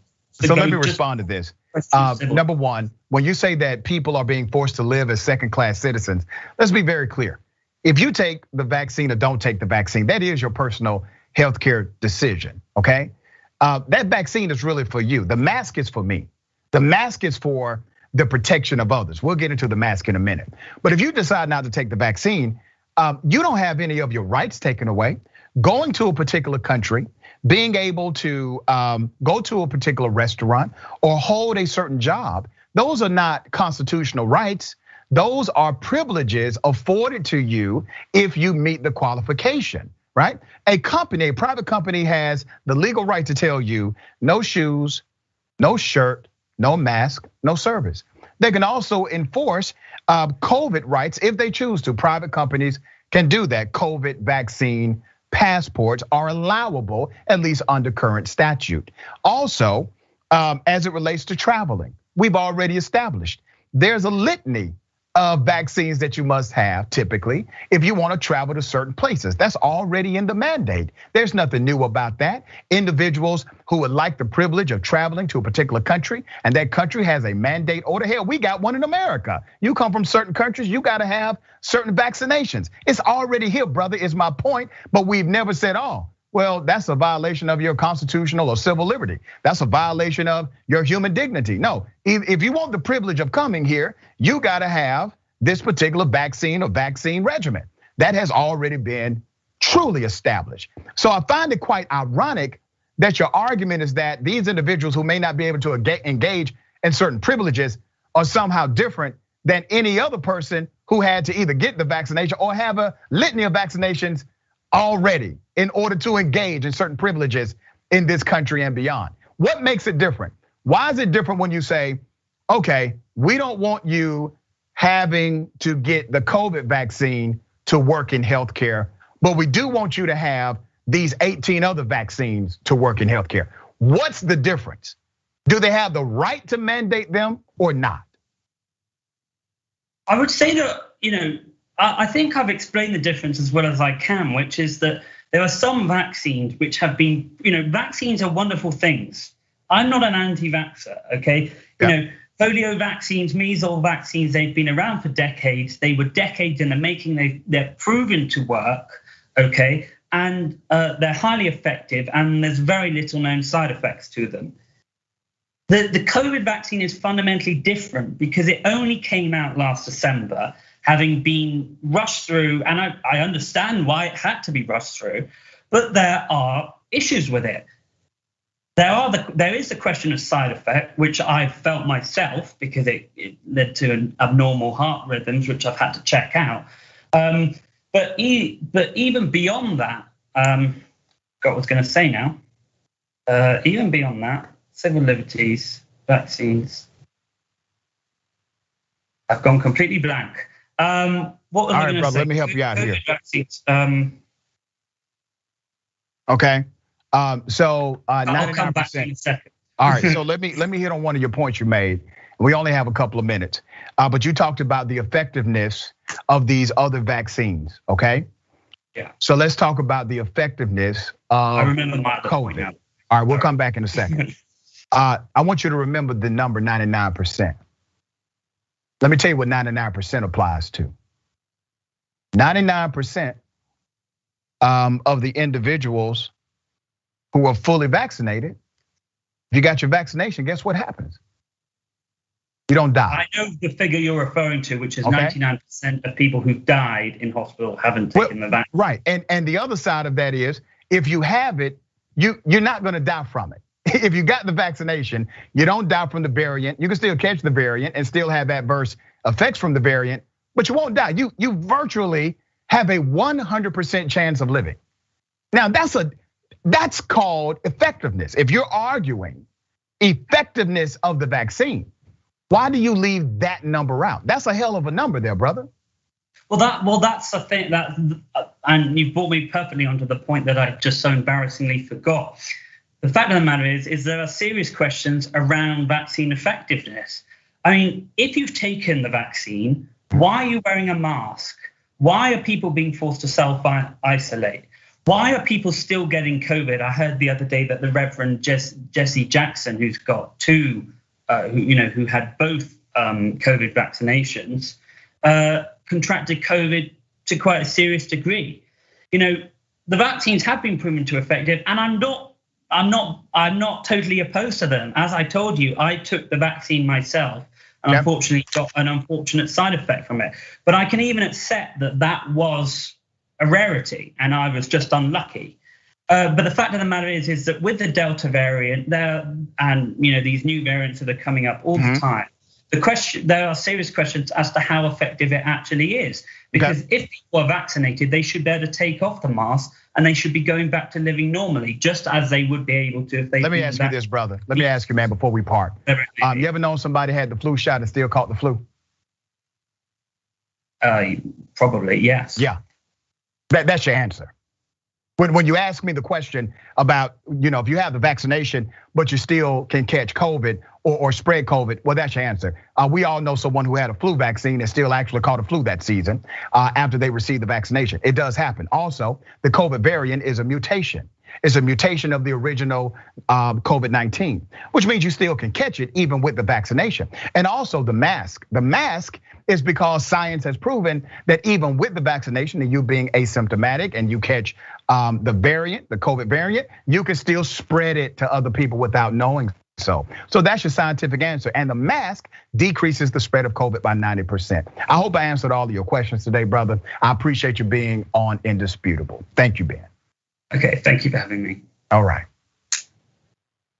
Ladies and gentlemen, remember, take care of yourself, take care of each other, and take care of the planet. And remember, the truth is always indisputable.